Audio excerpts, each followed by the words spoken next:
Bison loved Serena, and Serena loved Bison. He had a fantastic career, retired at a very young age with enough money for them to do whatever they wanted. International fame attracts attention. She felt she had met, the man of her dreams. But attention can lead to resentment. He was always jealous of his money and his fame. Your closest peers become your greatest competition. It's pretty hard to compete with somebody who's winning NBA championships. He began to resent it because he often felt that that was supposed to be my life. And escaping the spotlight ends in mortal danger. She was scared of what would happen. Do I see them arguing? Of course. Do I see or predict what happening? No way. Not in a million years do I see that. What happened on that boat? Dele, he was very jovial, very lighthearted. He was a joy to sit down and just talk to. I think the highlight of his career was playing for the Chicago Bulls and for a great team. He was a good player, awesome. People on the outside would say, oh, you have this amazing basketball contract and career. You're at the pinnacle of success and it can only be up from here. Yeah, but I know there was some tension. Seems like it's still tough for you to recount. It's been several years since this has occurred, and it's still hard to talk about.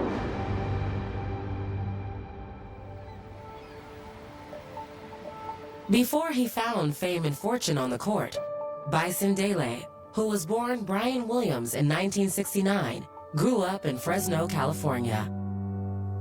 One of two boys, Brian looked up to his older brother, Kevin. Brian and Kevin were very close.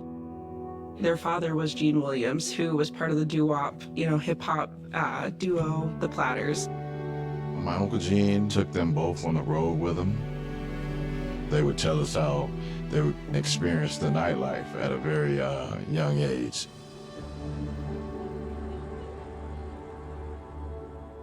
But life on the road took a toll on their parents' marriage, and they eventually divorced.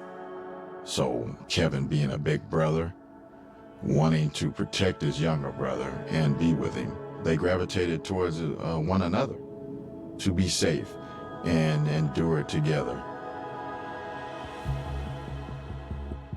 Because of his severe asthma, Kevin didn't really play sports because it was hard on him. So he gravitated to educating himself. Brian was more laid back. Brian ended up topping out at 6'10". He became a star, a superstar basketball player, even in high school. He just was a natural. So we continue to see Brian's basketball career just blossom at the University of Arizona. He was a power forward center, and he was a lefty. It was hard to block his shot, and he knew how to cut to the basket really good.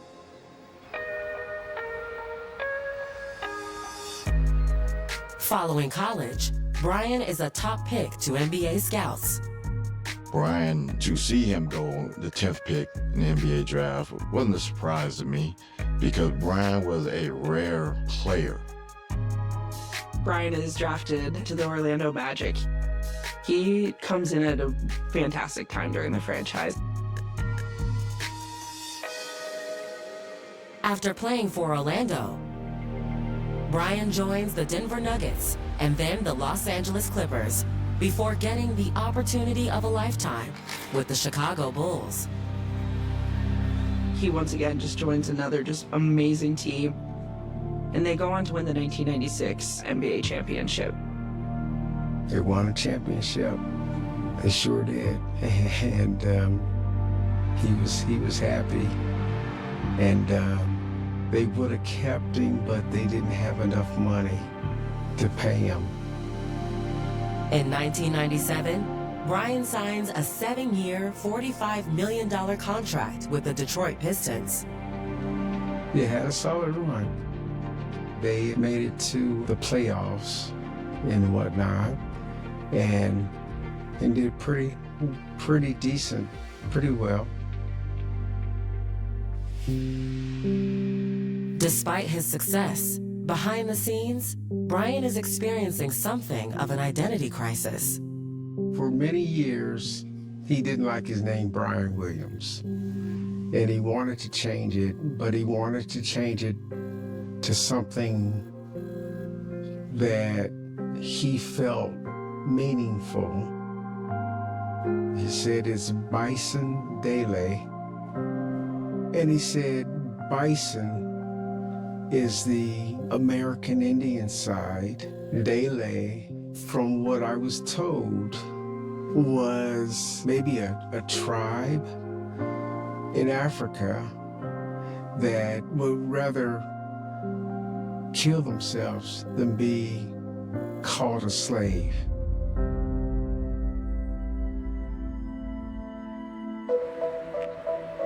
That same year, Bison's manager introduces him to Serena Carlin. They met in Santa Monica. The three of us went to a concert. Serena was one of the most empathetic people I've ever met in my entire life. I mean, she was physically stunning, and her eyes were translucent. But what really captures you is that she was real. When Bison meets Serena, they both feel a powerful connection. They were both spitting with each other. When he was playing for Detroit, you know, she would come and see him. After 2 seasons with the Pistons, Bison makes a life-changing decision. Basketball truly was not the important thing. It wasn't his passion. He was glad that he had it, but he knew that he could do more. Specifically, he leaves $35 million of that contract on the table, and it was a huge decision. I mean, it shocked his fans, it shocked the NBA. Bison had just a sense of adventure and just wanted to experience as much as he possibly could. He started getting into flying, and he ultimately became a pilot. And he was DJing at a club in Dubai.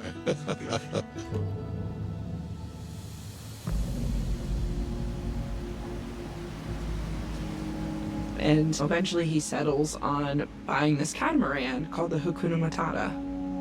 He's traveling through the South Pacific on his boat and living the life that he really has started to dream about. At the end of 2001, Bison invites Serena Carlin to join him on his boat. She decided to go, and she was excited to go.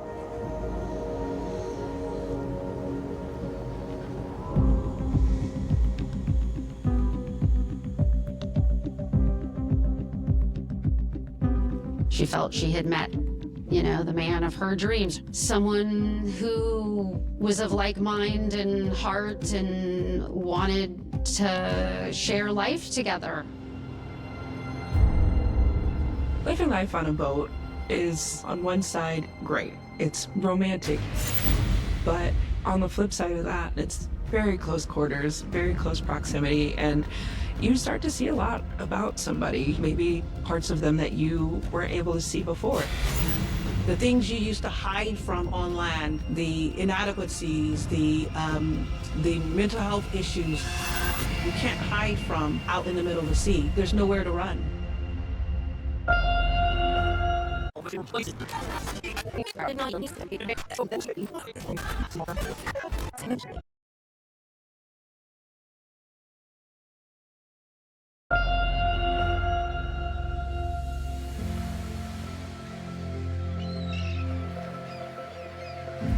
In 2002, retired NBA star Bison Dele and his girlfriend, Serena Carlin, are on the adventure of a lifetime, sailing across the South Pacific Ocean. He's having a ball out there sailing around with Serena. Perfect world. We thought, wow, like she met this great guy and he's successful and he's good looking and he loves her, What more could you want? But just a few weeks into the trip, Serena contacts a friend. She is concerned that Bison may be struggling with his mental health. A few years earlier, Bison Dele, aka Brian Williams, had walked away from a multi-million-dollar NBA contract. I think Bison was kind of on the bipolar side. He'll be happy one day and sad the other. So I think maybe with that pressure of making all this money,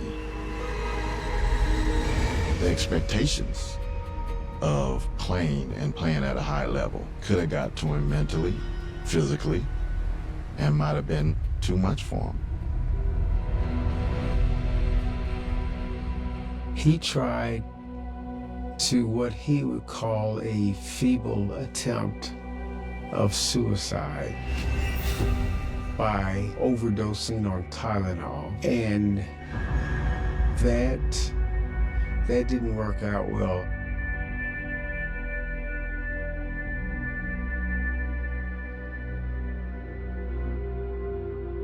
Bison survived the overdose, but there was a second incident. He had wrecked the car. He had told me later on that, he tried to see how far he can go with his life. He's not happy. He's not content. He thinks there's something else that is meant for him in this life besides basketball.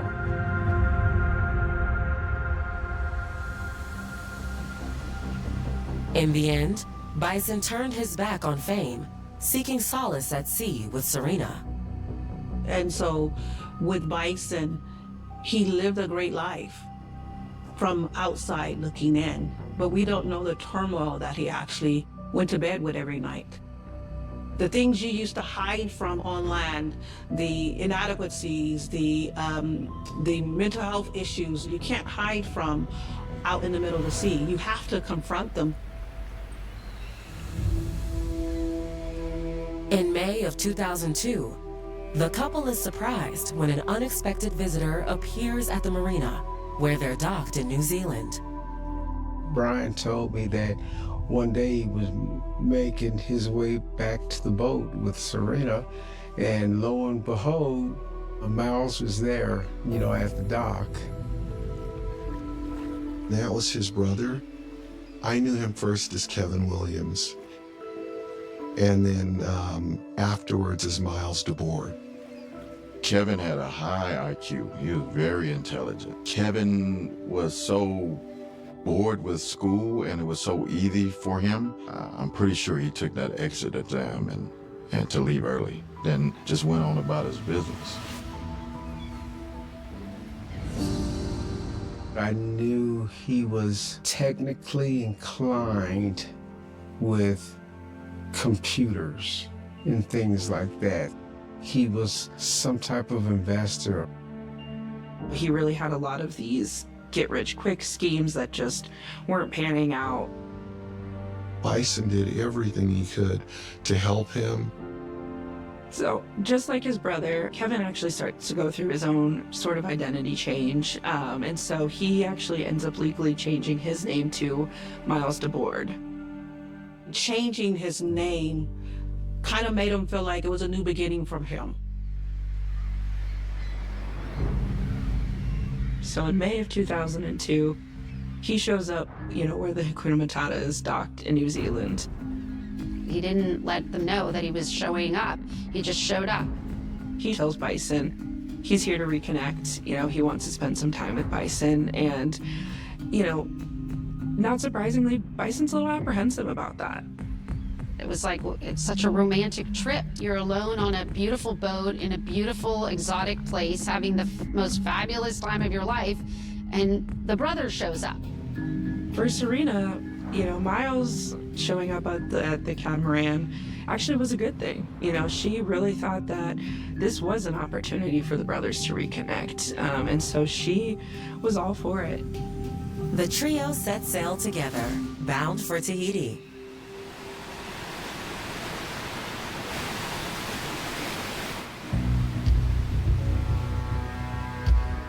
The last email I received from her was when Miles had shown up. The energy was bad, that she didn't like it, that him being there, something had changed.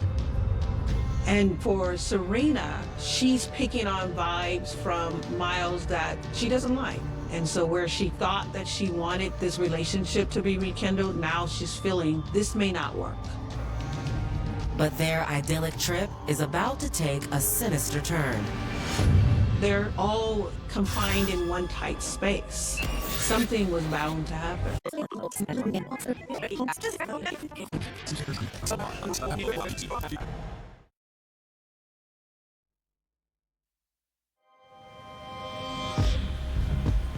In the summer of 2002, tensions are building aboard the catamaran of former NBA star Bison Dele.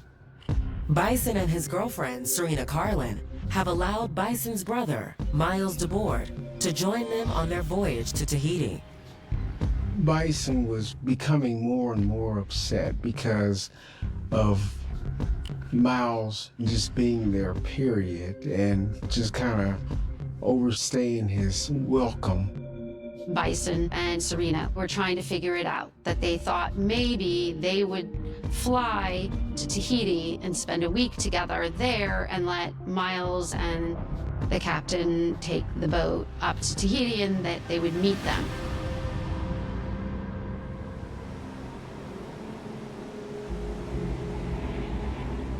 Bison and Serena fly the rest of the way to Tahiti. Serena tells her loved ones that she sees a huge change in Bison as soon as they're off the boat. Things go back to the way that they were. So, Bison and Serena have a conversation about what to do with Miles. They come up with this compromise that Miles can, stick with them this last leg of the trip. So they've got about 3 weeks to Hawaii. It's about 2,500 miles, but once they dock in Hawaii, they were going to ask Miles to leave the boat. When Miles arrived in Tahiti, Bison informed him that he and Serena would be sailing on without him once they reached Hawaii. Just a few days later, the trio set sail. Bison hires on Bertrand Saudo to captain them to Hawaii. Bison is communicating with his loved ones about how excited he is to get to Hawaii. Serena's actually in touch with a great friend of hers in Hawaii. We had planned to meet them in Hawaii for my son's birthday. The intention was that they would get to Hawaii and then immediately they would send us a plane ticket and we would jump on a plane and come and meet them. So we were waiting for that call, which did not come.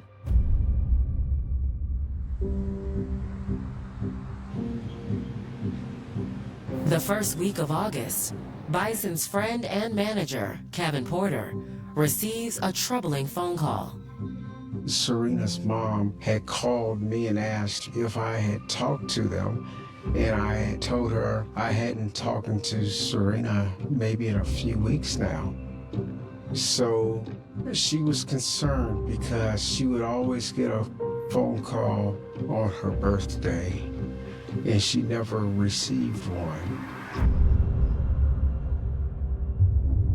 Kevin tries calling the satellite phone aboard the Hakuna Matata, but there's no response. Kevin decides to take it a step further, and he actually reaches out to the Coast Guard to say, hey, something is wrong. We need to start looking for them.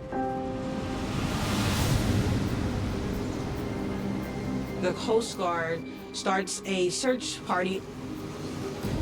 They couldn't find the boat. So maybe a month I started hearing, or he hasn't surfaced yet. and what's going on with him and what happened. I don't know what else I could do except to call the bank and see if there was any activity whatsoever.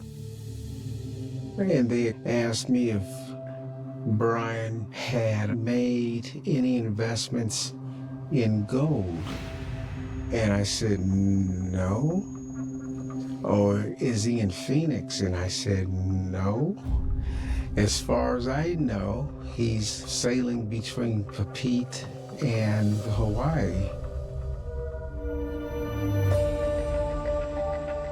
On August 22nd, 6 weeks after, he's last heard from Bison, a check was made out to Certified Mint, so it's a coin shop here in Phoenix, for almost $152,000. And the banker said, well, there's a couple of phone numbers on the back of the check. And she read them to me, and I said, I don't know whose numbers these are. I called one of the numbers and it said, hey, this is Bison, please leave a message. And I said, that's not Bison, that's Miles's voice.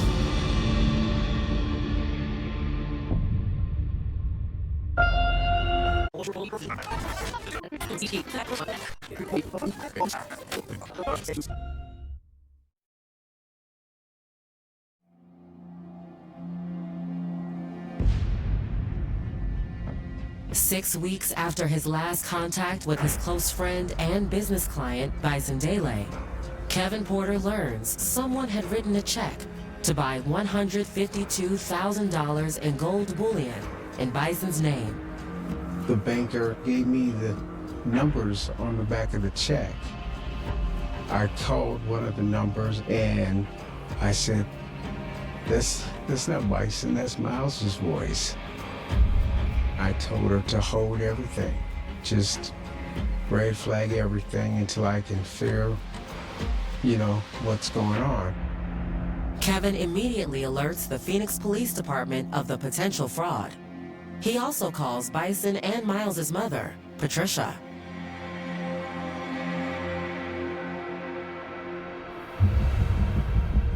I worked at the Documented Crimes Detail in the city of Phoenix. It was requested that I participate in an interview with Kevin Porter and Patricia. They flew out to Phoenix to speak to us about this case. You could definitely see the fear in the eyes of both Kevin and Patricia. They were very concerned. Neither Bison or Serena had ever done anything like this before, where communication essentially stopped. And you can see the worry that was in their eyes. Kevin and Patricia recount hearing of the brothers' tension while at sea. What Kevin explained to me is that Miles was always trying to concoct one of these get-rich-quick schemes, and they normally failed rather quickly. And then once he hit rock bottom, he would reach out to Brian to bail him out of the most recent financial blunder. Brian was basically done financing his projects.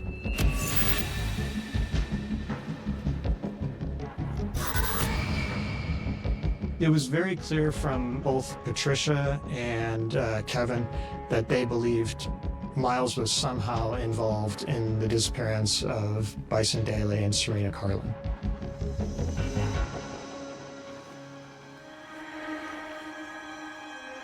And so Phoenix PD reaches out to the coin shop and basically starts to verify, what time is this person supposedly coming in to collect these coins? And they set up a sting operation.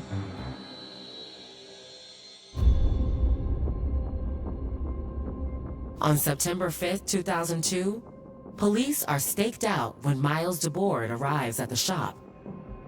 He approaches the front counter and the owner goes, "You must be Brian Williams." And he said, "Yes, I'm Brian Williams."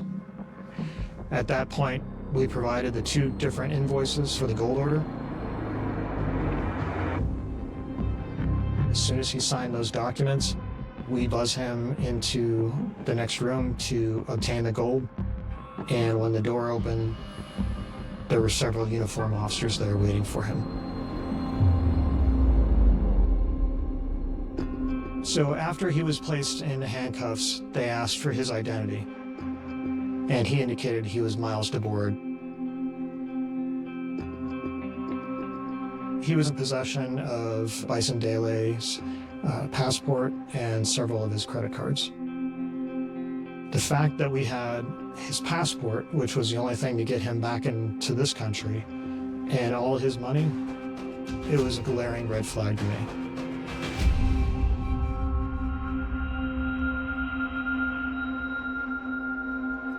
Miles is transported to the Phoenix Police Department for questioning.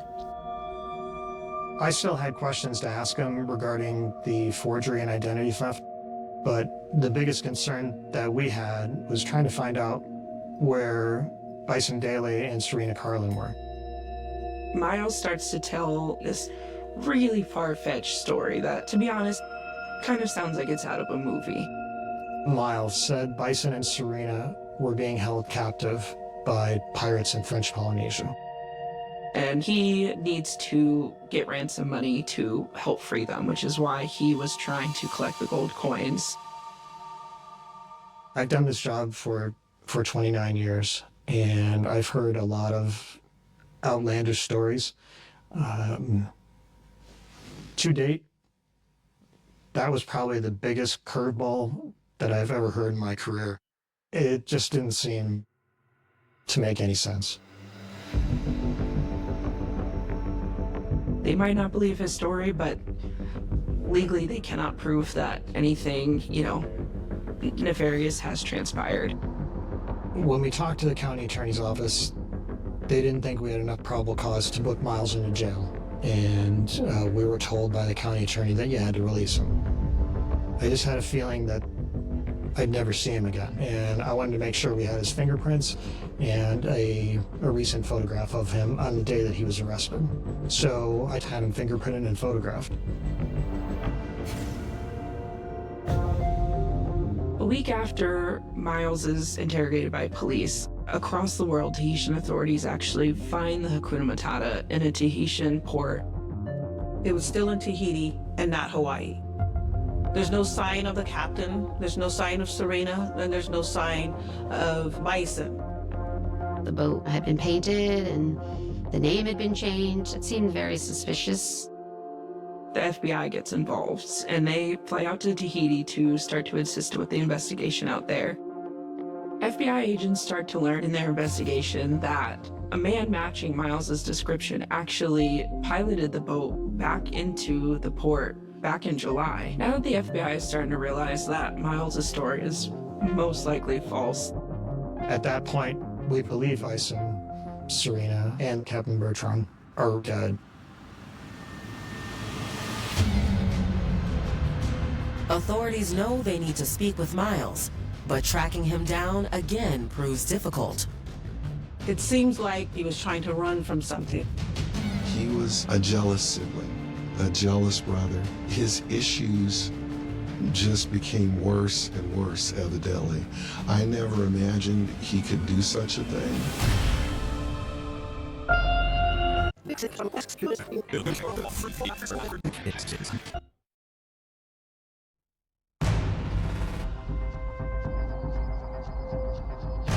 Federal and state authorities are searching for Miles DeBoard in connection with the disappearance of his brother, Bison Dele. The same week authorities find Bison's boat, a key witness comes forward.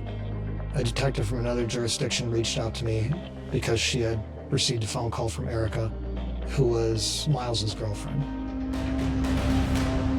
She claims that Miles had recently visited her in San Francisco. What Erica told those investigators is that Miles approached her when he came to San Francisco and asked her to drive him down to the U.S.-Mexico border. Not a whole lot of information was discussed during that car trip until they arrived close to the border. At that point, Erica basically told him, "You got to tell me what's going on." And he told her that he killed Bison Daly.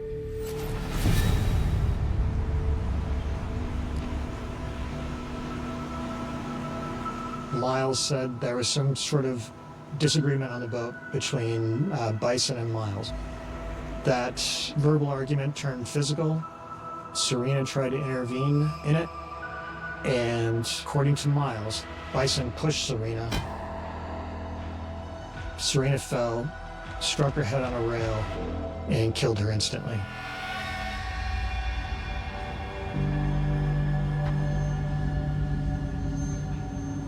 So Miles says that Captain Saldo wanted to go back to port and report the death to authorities, but Bison is not okay with that plan.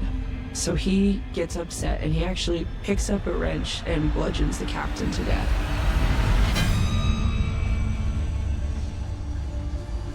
Miles told Erica that Bison was questioning his loyalty, whether or not he was going to divulge that he had killed Serena and the captain of the boat. And Miles was trying to tell him that he would be loyal. According to Miles, Bison didn't believe him and was picking up a wrench to strike him.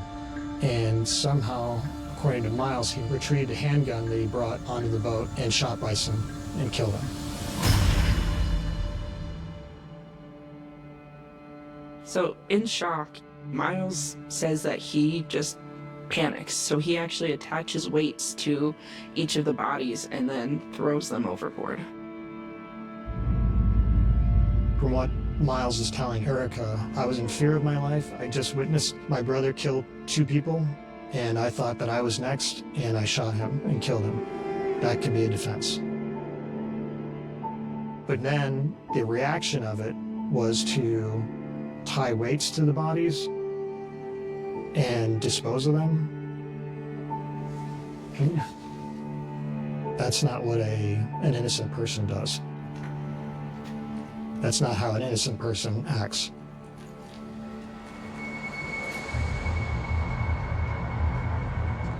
With Erica's story in hand, authorities double their efforts to track down Miles, who they now believe is in Mexico. In the meantime, authorities begin piecing together a motive. Miles was always very jealous of Bison. He was always jealous of his money and his fame and things like that. People envy people who are celebrities. They want to live their life. Bison has fame, success, money. All of the things that Miles wishes that he was getting. He went from job to job, place to place, and never could really find his grounding. But he resented his brother for that, because his brother was living the life that he was supposed to live as the older sibling.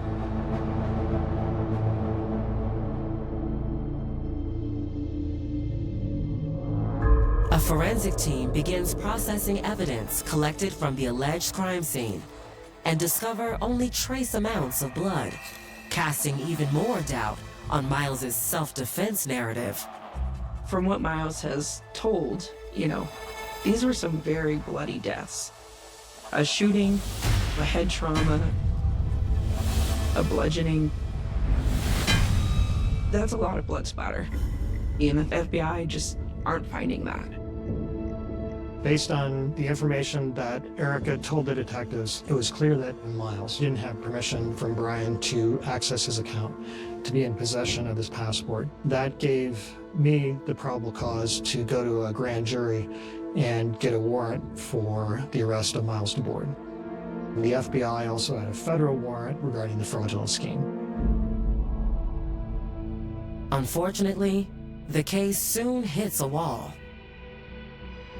We received information that an unidentified African-American male was found unresponsive, completely nude on the beach in Tijuana.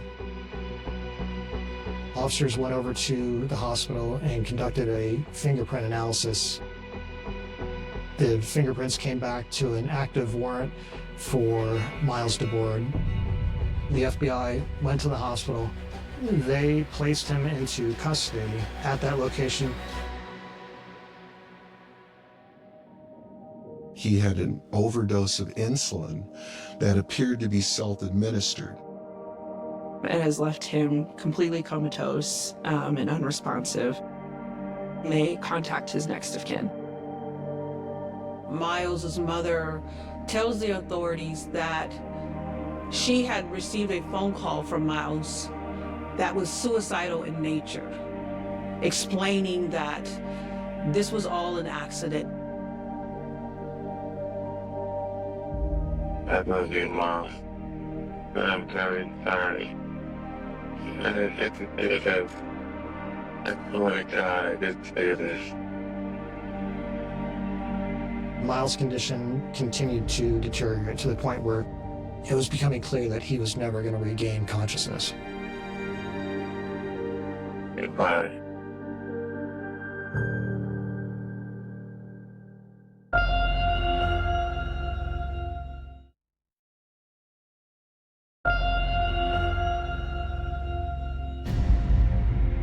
More than 2 months after Bison Dele, Serena Carlin, and Captain Bertrand Saldo vanished at sea, the prime suspect, Bison's older brother, Miles DeBoard, is discovered on a beach in Tijuana, Mexico. It appeared that he had lost function of his brain, so the family had to make the decision to remove him from life support. He was removed from life support on the 26th of September, and then he was ultimately declared dead a day later. It ended my investigation into the fraudulent scheme and the forgery and the identity theft. That was done because our main suspect was dead.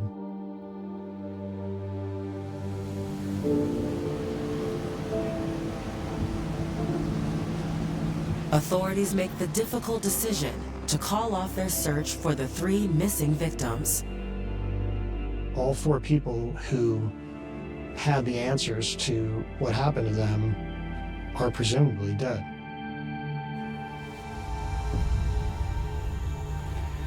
As for what happened to Bison, Serena, and Bertrand Saldo, all their loved ones can do is speculate. I don't think that there is any doubt that there was a fight, whether it was pre-planned or not, that I do not know. I think Miles was at a point with his jealousy that it had engulfed him, where he's watching his brother live this life of luxury on this 55-foot catamaran, and he walked away from millions of dollars. The audacity, right? Here I am in need of some money, and you won't even give it to me. Serena, she just did not like the way that Miles behaved and the anger that he expressed towards Bison. It was just extremely upsetting to her. So what I think what happened is they got in a fight. I do think Serena got in the way and tried to break things up. But Miles went back to his room, got the revolver, had him at gunpoint. He told him to get in the water.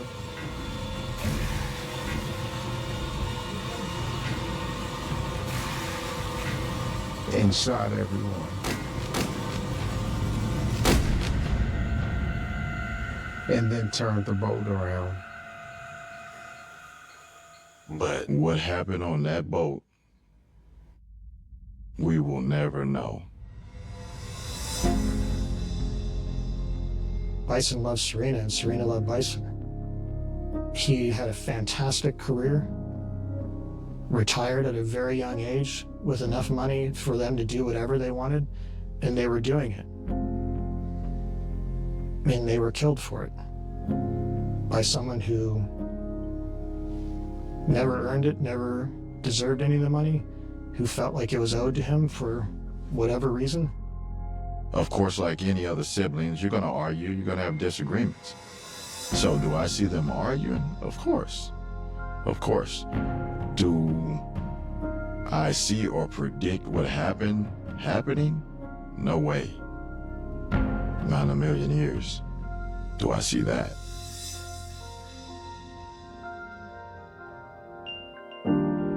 Is there a final thought regarding Bison, Serena, just who they are, what they mean to you? Yeah, just two souls gone way too soon. It's also a cautionary tale of siblings. I think that that's more the rule than the exception. The jealousy, the envy of siblings. You have to be cautious. I can't bring Serena back. I can't bring Bison back. And it hurts. Title: 47 Years on the Run. The killer who murdered a young woman could not escape DNA. The murder of Deborah Jackson. For nearly half a century, one question haunted an entire community. Who killed Deborah Jackson? A young woman disappeared into the darkness of an ordinary night, leaving behind a family desperate for answers, investigators chasing shadows, and a cold case file that refused to disappear. For 47 years, the name Deborah Jackson remained connected to one of the most painful mysteries in American criminal history. A case frozen in time, a murder without a face, a crime that seemed destined to remain unsolved forever. But hidden inside the evidence was something that waited patiently. Something microscopic. Something the killer could never erase. DNA. The story began in the summer of 1976 in the city of Abilene, Texas. It was a time before modern forensic science transformed criminal investigations.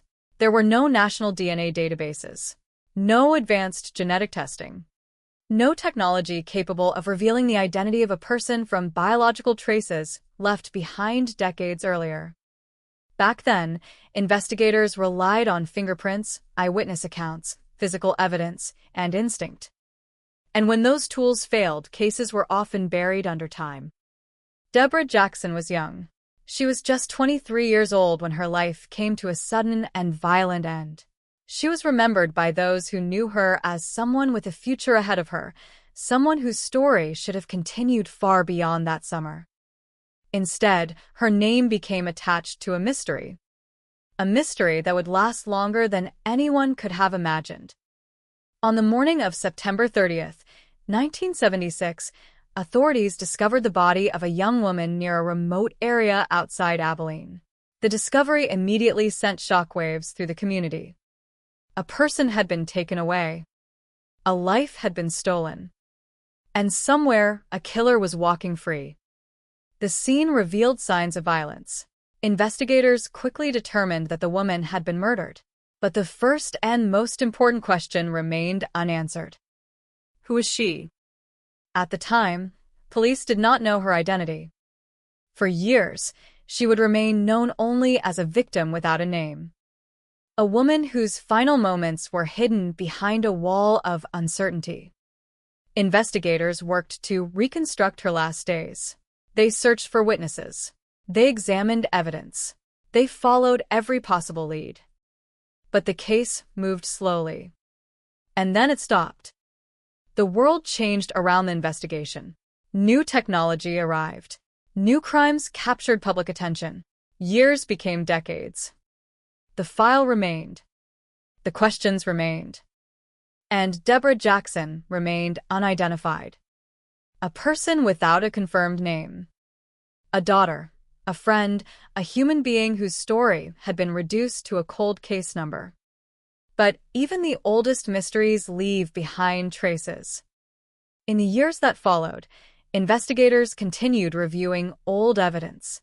Advances in forensic science created possibilities that detectives in 1976 could never have imagined. DNA analysis changed everything. Evidence once considered silent began speaking. Tiny biological samples collected from crime scenes became powerful investigative tools. A single trace could connect a person to a crime. A single match could reopen a forgotten investigation. And slowly, the Deborah Jackson case began moving again. The breakthrough did not come from a dramatic confession.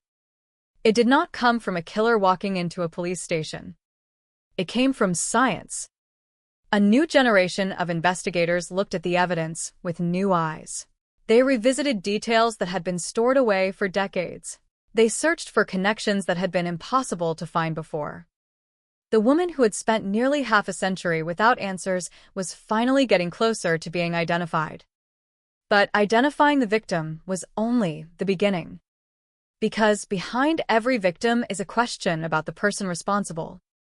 Who had been hiding all those years? Who had carried the secret? Who had lived an ordinary life while knowing that somewhere an unsolved murder remained? The investigation slowly uncovered the truth about Deborah Jackson's identity. Her name was restored. Her story returned to the public. But the most important mystery remained untouched. The identity of her killer. For the Jackson family, the pain that began in 1976 had never disappeared. Time could change the world around them, but it could not change the fact that someone had taken Deborah away. For investigators, the case represented something larger. A promise. A promise that no victim would be forgotten. A promise that even decades later, evidence could still speak. And somewhere in the shadows of the past, the person responsible for Deborah Jackson's death had continued living. For years. For decades. Believing that time had protected him. Believing that the evidence had disappeared. Believing that the world had moved on. But time was not his shield. It was the thing that brought him closer to justice. Because every crime leaves a mark. Every secret leaves a trace. And after 47 years of silence, the smallest piece of evidence would finally begin revealing the identity of the person who thought he had escaped forever. The investigation into Deborah Jackson's murder had survived nearly 5 decades of uncertainty, but the discovery of her identity opened a new and darker chapter. For years, investigators had known the victim only as a mystery. A young woman found dead. A life interrupted. A case trapped in the past. But when her name was finally restored, the investigation gained something it had been missing since the beginning. A connection. Deborah Jackson was no longer an unknown woman buried inside an old case file. She was a real person with a history, a family, memories, and people who had spent decades wondering what happened to her. The search for justice was no longer only about solving a crime. It was about finding the person who had taken away a human life. And for detectives reviewing the case, the question became more urgent than ever. Who was the last person to see Deborah alive? Who crossed paths with her before that terrible night? And who had carried the secret of her murder for all those years? In 1976, the tools available to investigators were limited. The crime scene had been carefully examined, but the science of the time could only reveal so much. Evidence was collected and preserved, but many answers remained locked away. The investigators of that era were working without knowing that decades later, technology would transform the same pieces of evidence into a roadmap leading toward the truth. The murder scene became the center of the renewed investigation. Every detail mattered. A trace left behind. A forgotten object. A biological sample that had waited silently for new technology. The evidence that once seemed powerless suddenly became the strongest witness in the case. As forensic experts examined the preserved material, they searched for the one thing that could connect the crime to a specific person. A DNA profile. For investigators, this was the moment when a case frozen in history began moving again. But solving a cold case is never simple. DNA can reveal a connection. But it must lead somewhere. A name is only the beginning. Detectives needed to determine whether the person connected to the evidence was still alive. They needed to understand the circumstances surrounding Deborah's final moments. They needed to separate coincidence from guilt. And they needed to find out how someone could commit such a violent crime and remain invisible for so long. The passage of time had created another challenge. Witnesses had aged. Memories had faded. People had moved away. Some had died. The world of 1976 no longer existed. But the killer's past was still there, hidden beneath decades of ordinary life. The investigation began following the trail left behind by genetics. A new era of criminal investigation had arrived. Instead of asking only, who had a motive? Detectives could now ask a different question. Who does the evidence identify? That question would eventually lead investigators toward a man who had spent years outside the spotlight. A person whose name had never appeared in the original headlines. Someone who had managed to avoid suspicion while the case slowly disappeared from public attention. For the families affected by the crime, the possibility of an answer brought both hope and fear.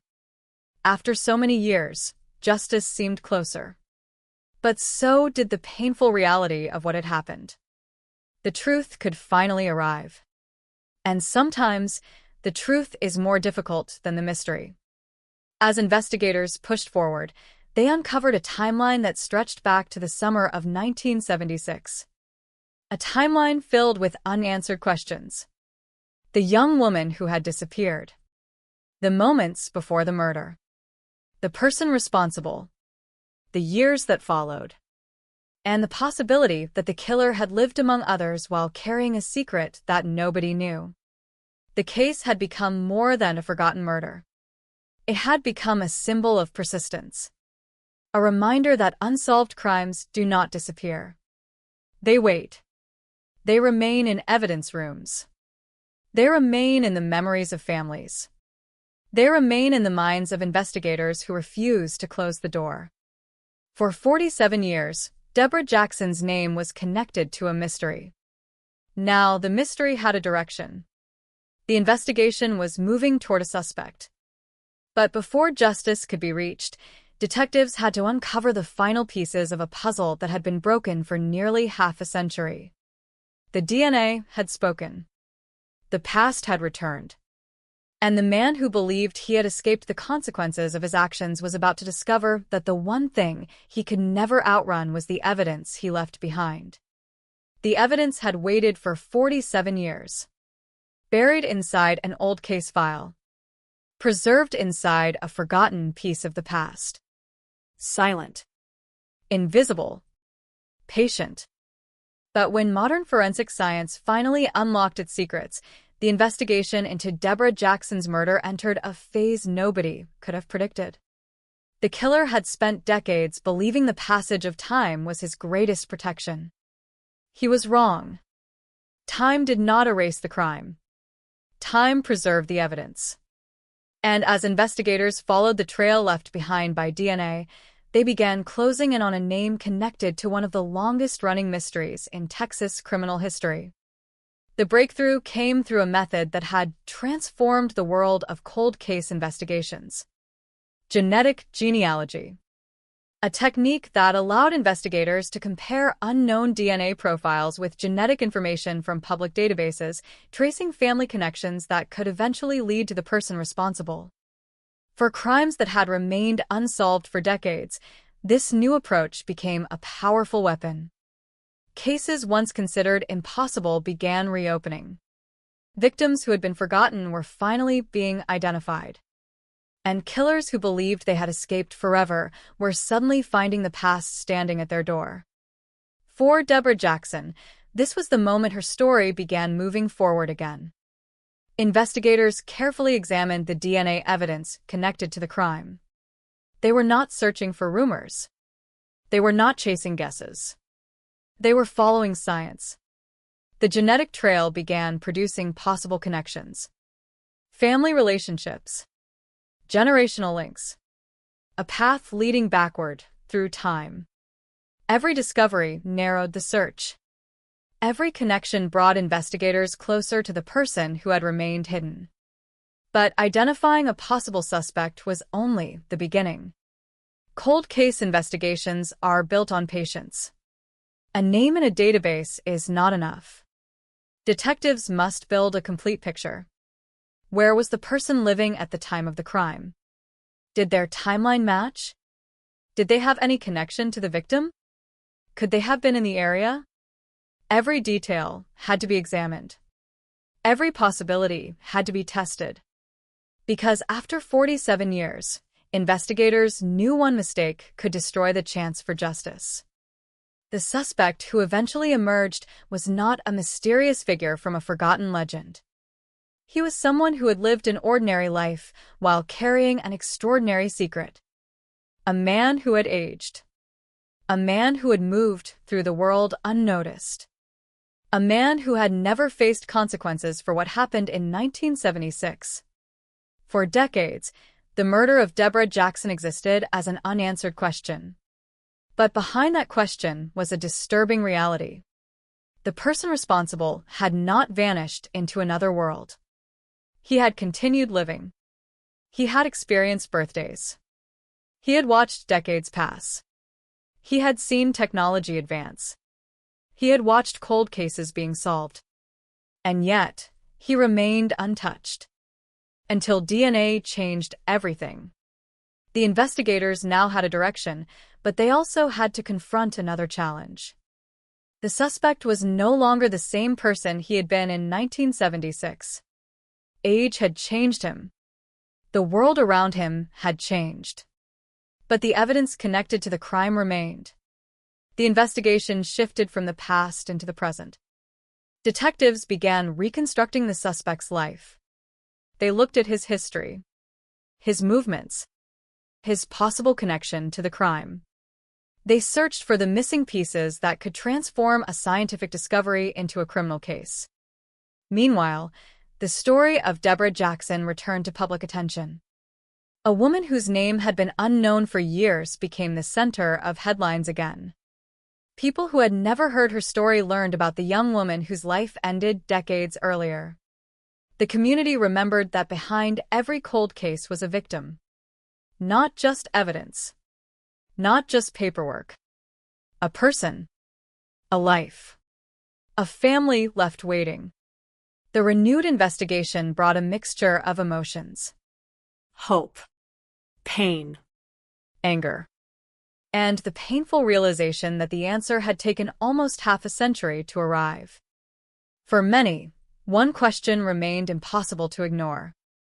How could someone live for 47 years knowing what they had done? How could a person wake up every morning, build relationships, and continue forward while another family was still waiting for justice? The answer was hidden inside the mind of the person responsible. But investigators were getting closer to hearing it. The DNA evidence had opened the door. Now, they needed to walk through it. The case that had once seemed frozen was moving faster than anyone expected. The unknown killer was no longer just a shadow from the past. He had a name. He had a history. And soon, he would have to face the evidence that had survived longer than his attempt to escape it. For nearly 5 decades, the murder of Deborah Jackson remained a wound that never healed. But wounds leave scars. And sometimes, those scars contain the evidence needed to uncover the truth. The killer had escaped attention. He had escaped suspicion. He had escaped the investigators of the 1970s. But he could not escape science. Because after 47 years of silence, the smallest trace left behind at a crime scene was preparing to tell the world exactly who had been responsible. For decades, the murder of Deborah Jackson existed as a question without an answer. A case that refused to disappear. A crime that remained frozen while the world moved forward. But now, after years of silence, investigators were finally standing at the edge of a breakthrough. The DNA evidence had created a path. A path leading from the crime scene in 1976 to a person who had spent nearly half a century believing the past would remain buried. The investigation was no longer searching blindly. The unknown killer was becoming a real person. A name. A history. A life built in the shadow of a secret. But finding the suspect was only one part of the battle. Now came the difficult task of proving what happened. Because in a cold case, time creates distance. Memories become unreliable. Evidence becomes fragile. And the person responsible has decades to create a different version of themselves. The investigators knew they had to move carefully. Every step mattered. Every piece of evidence had to connect.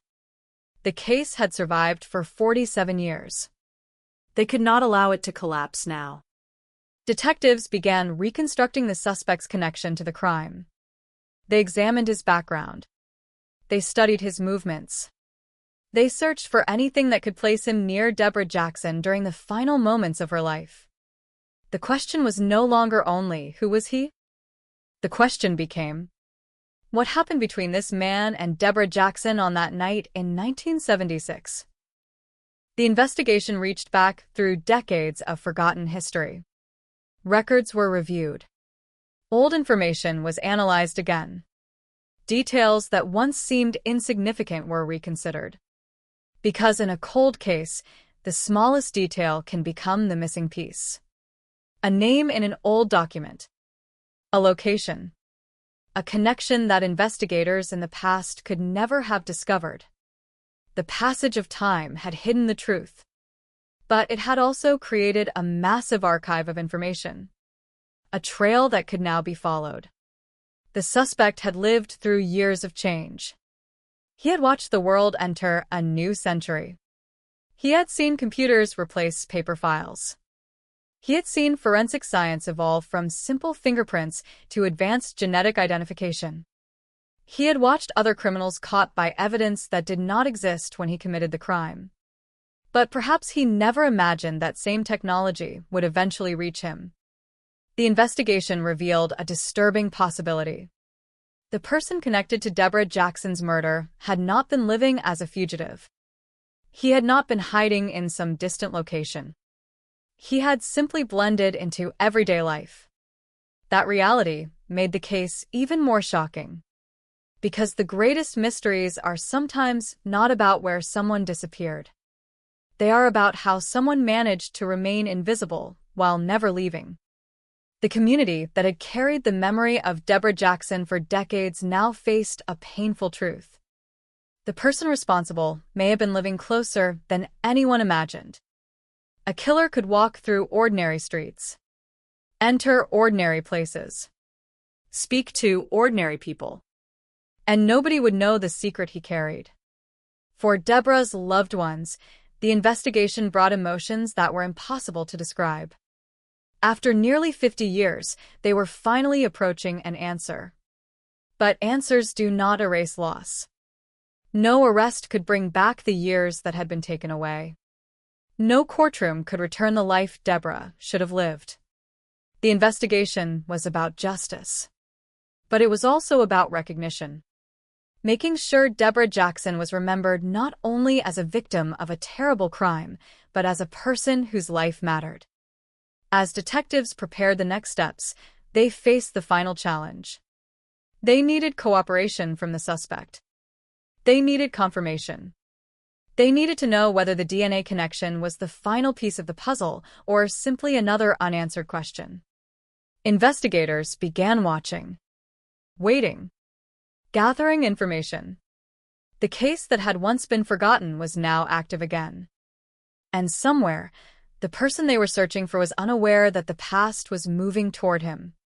For years, the killer had lived with one advantage. Nobody knew his name. The investigation had no face, no direction, no clear path. But DNA changed the balance. The victim finally had a voice. The evidence finally had a witness. And the killer finally had something he could not control. The truth. The case of Deborah Jackson had entered its most critical stage. A 47-year-old mystery was approaching its final chapter.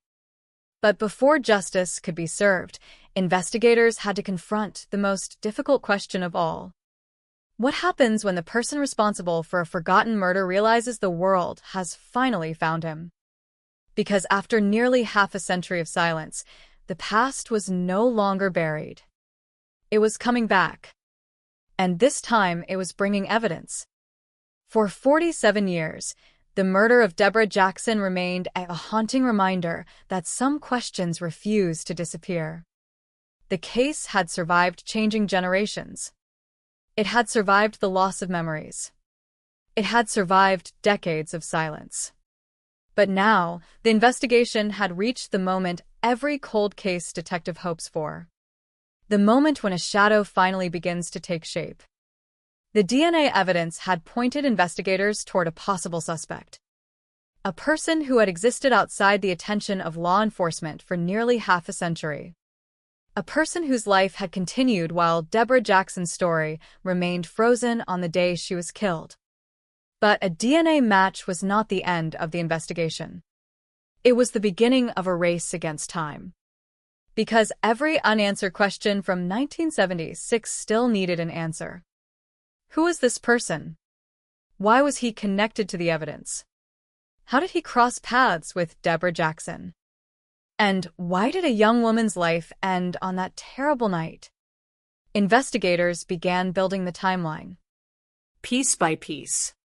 Year by year, .fan 5. They traveled back to a world that no longer existed. A world without smartphones. Without modern surveillance. Without the technology that today allows investigators to track movement, communication, and connections instantly. In 1976, the killer had benefited from limitations that no longer existed. But the past had left behind something even more powerful. Evidence. The investigation focused on reconstructing the suspect's life around the time of the murder. Where was he? Who did he know? What choices did he make during the days before and after Deborah's death? Cold cases are often solved not by one dramatic discovery, but by thousands of small details finally coming together. A forgotten record. A recovered document. A connection that had been invisible for decades. The investigators followed every possibility. They knew the suspect had lived with the confidence of someone who believed he had defeated the system. For decades, there had been no arrest. No trial. No public accusation. The world had moved on. And perhaps that was exactly what he wanted. The case slowly disappeared from headlines. The victim became a name in an old file. The investigation became a memory. But the evidence never forgot. The biological material collected in 1976 remained a silent witness. Waiting. The breakthrough created a new reality. The killer was no longer an unknown figure. He was a person who could be investigated. A person who could be located. A person who could finally be confronted. But investigators understood that solving a case after 47 years required more than technology. It required patience. They had to protect the integrity of the investigation. They had to make sure every step was supported by facts. Because the longer a case remains unsolved, the more important every detail becomes.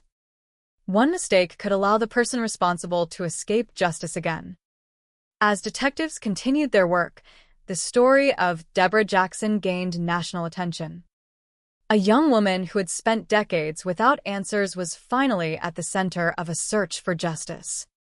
The public was reminded of a painful reality. Cold cases are not only about crimes. They are about people. Families waiting. Communities remembering. Victims whose voices were taken away. Deborah Jackson had been silent for almost 50 years. But now, her story was being heard again.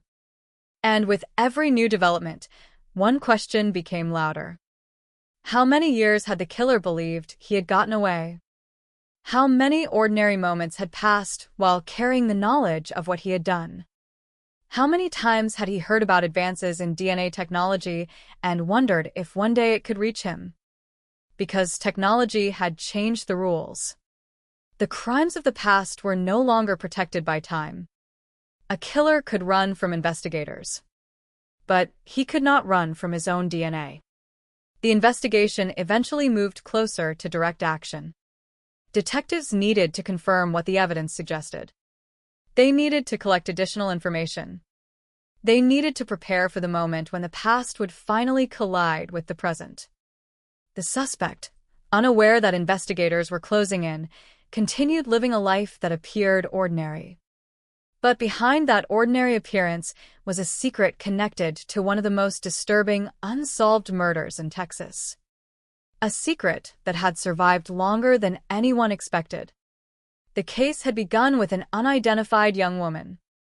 A body discovered in a quiet area. A community demanding answers. It had continued through decades of uncertainty. Through files gathering dust. Through investigators who refused to forget. And now, after 47 years, the investigation had reached the person at the center of the mystery. The person whose actions had created decades of pain. The person whose identity had remained hidden behind time. But time was running out. Because the evidence was no longer buried. The questions were no longer unanswered. And the man who believed he had escaped justice was about to learn the one truth that every criminal fears. The past always finds a way back. The moment investigators finally had a name connected to the evidence, the Deborah Jackson case transformed from a forgotten tragedy into an active pursuit of justice. But after 47 years, the road to the truth was still filled with uncertainty. A DNA connection could open the door. But behind that door was a history that needed to be uncovered. A story that had been hidden for decades. Investigators now had to answer the questions that had remained unanswered since 1976. What was the relationship between the suspect and Deborah Jackson? Where had their paths crossed? And what happened in the final moments before her life was taken away? The answers were buried beneath years of silence. The suspect had lived through an entire lifetime after the murder. Decades of ordinary days. Decades of conversations. Decades of moments where nobody around him knew the secret connected to one of Texas's most disturbing cold cases. But investigators were no longer looking at an unknown killer. They were looking at a real person with a real history. And every chapter of that history mattered. Detectives began examining the suspect's background with extraordinary attention. They studied his movements. They reviewed records. They searched for connections that could place him near the crime scene at the time of Deborah's death. The investigation became a journey backward through time. A journey into a world that existed before modern technology changed criminal investigations forever. In 1976, evidence could be collected. But it could not always be understood. The tools available to detectives were limited. A fingerprint could connect a person to a place. A witness could provide information. But countless mysteries remained unsolved because investigators lacked the ability to see what was hidden. Now, nearly half a century later, science had provided a new perspective. The evidence collected from the crime scene had become a bridge between two different eras. The past and the present. The murder and the investigation. The victim and the person responsible. As detectives continued building their case, they faced a difficult reality. The suspect had benefited from time. Time had allowed memories to fade. Time had allowed people to forget. Time had allowed the world to move on. But time had also created something unexpected. A record. A trail. A collection of information that could now be examined with tools that investigators in 1976 never had. The search for justice became a battle between the years that had passed and the evidence that remained. And the evidence was winning. For the community, the renewed investigation brought back emotions that many thought had been buried forever. The name Deborah Jackson returned to conversations. People remembered the young woman whose life ended far too soon. They remembered the uncertainty. The unanswered questions.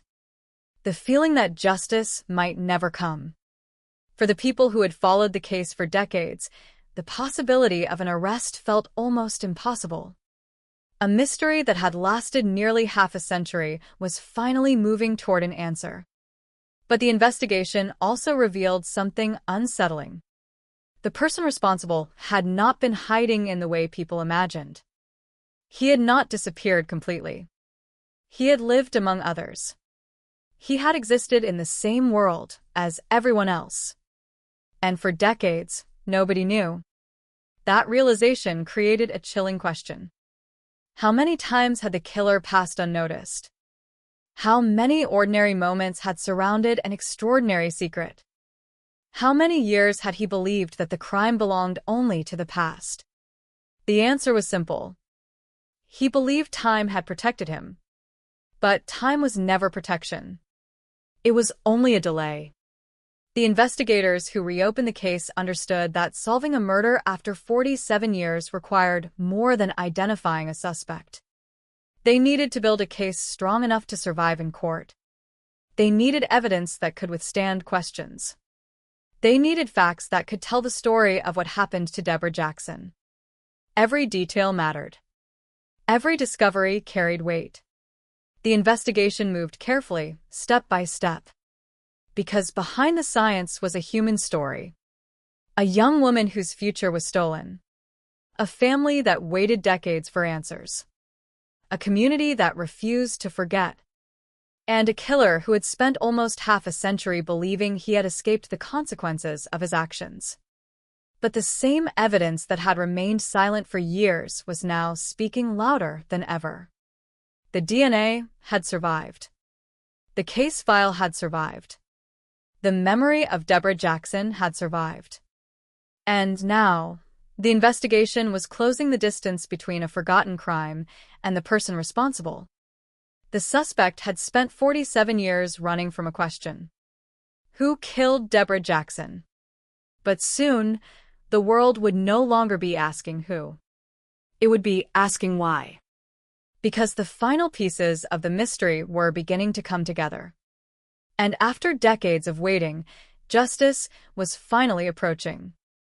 The investigation that had waited nearly half a century was now moving faster than anyone could have imagined.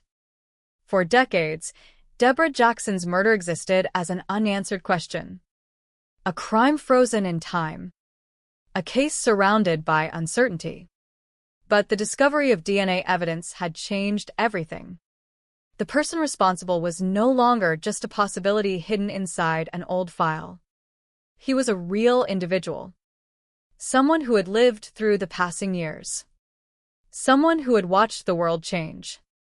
Someone who had carried a secret that investigators were now determined to uncover. The challenge was no longer finding a direction. The challenge was proving the truth. Cold case investigations are battles against time. Every year that passes creates new obstacles. People forget details. Records disappear. Witnesses become harder to locate. But in the Deborah Jackson case, investigators had something that time could not destroy.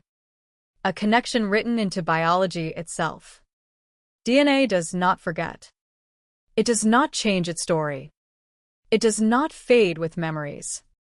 And that made it the most powerful witness in a case that had remained silent for decades. As detectives continued their work, they began carefully examining every detail surrounding the suspect. The investigation looked beyond the DNA. They needed to understand the man behind the evidence. His past. His movements. His life before and after the murder. Because every criminal leaves behind more than physical evidence. They leave behind a pattern. A series of decisions. A timeline. A trail. Investigators searched for that trail. They reconstructed the years surrounding Deborah Jackson's death. They looked back at the summer of 1976 when a young woman disappeared and a community was left searching for answers. The world at that time was different. The investigation techniques were different. The information available to police was limited. And the person responsible benefited from those limitations. For decades, the murder remained unresolved because the missing pieces seemed impossible to recover. But the impossible had changed. Technology had transformed old evidence into new information. A sample once considered only a small part of an investigation had become the key to unlocking the entire case. The suspect who had avoided attention for years was now facing a reality he could never have predicted.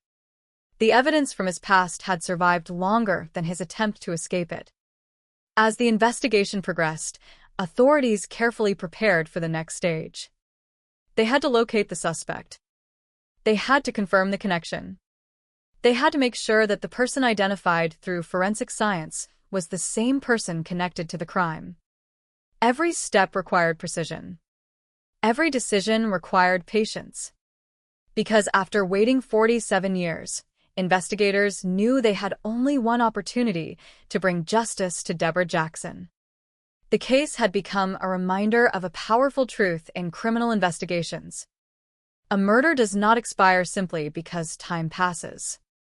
A victim does not become less important because decades have gone by. And a killer does not become innocent because he avoided capture. The community that had once been shocked by Deborah Jackson's death now watched as the mystery slowly began to unravel. People who remembered the case from the beginning saw something they never expected. A cold case coming back to life. A forgotten victim being remembered. A family finally moving closer to answers. But with every step forward came another painful realization. The truth had been within reach all along. The evidence existed. The answers existed. They were simply waiting for the right moment. And that moment had arrived. The investigation eventually moved from the search for a suspect toward the possibility of accountability. The person who had remained hidden for decades was no longer protected by anonymity. The walls around the mystery were beginning to collapse. For the first time since 1976, the case had a clear path forward. But one question continued to haunt everyone involved. What had happened during those final moments of Deborah Jackson's life? What led to the crime? What choices were made? And why did this young woman become the victim of such a devastating act of violence? Those questions remained unanswered. But investigators were closer than ever. The evidence had revealed a name. The investigation had revealed a suspect. Now, the final step was confronting the truth. After 47 years, the past was no longer hidden in old documents. It was no longer trapped inside an evidence room. It was alive. It was moving. And it was heading toward the person who had spent decades believing nobody would ever find him. The killer had escaped the attention of investigators in 1976. He had escaped public suspicion. He had escaped the fear of consequences. But he had never escaped the crime scene. Because a single trace left behind decades earlier had remained connected to him all along. And now, after nearly half a century of silence, that trace was leading justice directly to his door.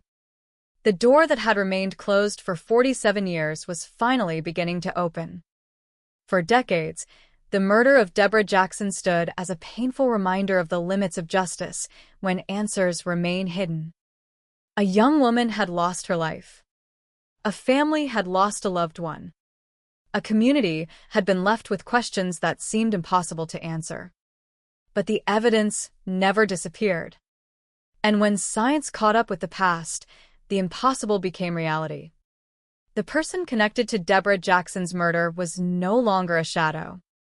Investigators now had a path leading toward the truth. But the final moments before an arrest are often the most critical. This was no longer only about finding a suspect. It was about understanding the story behind the crime. The investigation turned toward confirmation. Detectives worked to verify every piece of information. They examined the connection between the DNA evidence and the individual identified through the investigation. They reviewed the timeline. They studied the circumstances. They searched for the details that could transform a breakthrough into a complete case. Because after 47 years, justice required more than a discovery. It required certainty. The investigation moved quietly. Behind the scenes, law enforcement worked carefully, knowing that the person they were looking for had spent decades living without facing the consequences of what happened in 1976. A person who had built a life after a crime that destroyed another. A person who had watched years pass while Deborah Jackson's family continued waiting. The contrast was impossible to ignore. One life continued. Another life was taken away forever. As investigators closed in, the story of Deborah Jackson became more than a cold case. It became a symbol of perseverance. A reminder that victims are never forgotten. A reminder that evidence can survive. A reminder that justice can arrive even when decades have passed. For many cold cases, time is the greatest enemy. But in this investigation, time became something different. Time preserved the evidence. Time protected the answers. Time waited for technology to reveal what had always been there. The DNA that connected the suspect to the crime scene became the bridge between 1976 and the present day. A bridge between a forgotten investigation and a renewed search for justice. But the suspect had one final advantage. He had the protection of ordinary life. For decades, he had existed outside the focus of investigators. There were no dramatic escapes. No public confrontations. No obvious signs that revealed what he had done. That was what made the case so disturbing. The person responsible had not needed to disappear completely. He only needed to remain unnoticed. And for nearly 5 decades, that strategy worked. Until it did not. The investigation eventually reached the moment when authorities could no longer remain in the background. The evidence had created a path. The questions had been narrowed. The past had caught up with the present. The man who believed the murder of Deborah Jackson belonged only to history was about to discover that history remembers. It remembers victims. It remembers crimes. And it remembers the evidence left behind. The arrest marked a dramatic turning point in a case that had spent decades waiting for justice. A mystery that began in 1976 was suddenly no longer a mystery. The community that had waited for answers finally saw movement. A case once considered frozen had returned to life. But even after the breakthrough, one painful reality remained. An arrest cannot erase 47 years of suffering. It cannot return the time lost. It cannot undo the pain experienced by those who loved Deborah Jackson. Justice can hold a person accountable, but it cannot rewrite history. For the family and those who remembered Deborah, the moment carried complicated emotions. Relief, sadness, anger, and the overwhelming feeling of finally knowing. The unknown had a name. The unanswered question had an answer. The silence had been broken. The investigation that began with uncertainty had reached a point nobody could have predicted decades earlier. A killer who escaped justice for nearly half a century was finally facing the consequences of the evidence he left behind. But one mystery still remained. What happened in the hours leading up to Deborah Jackson's death? What drove the events of that night? And how did the person responsible continue living with the knowledge of what he had done? Those questions would continue to follow the case. Because solving a murder is not only about identifying who committed the crime. It is about understanding the truth behind the tragedy. And after 47 years, the world was finally closer to hearing the complete story of what happened to Deborah Jackson. The evidence had spoken. The investigation had succeeded. But the final chapter of justice was still being written.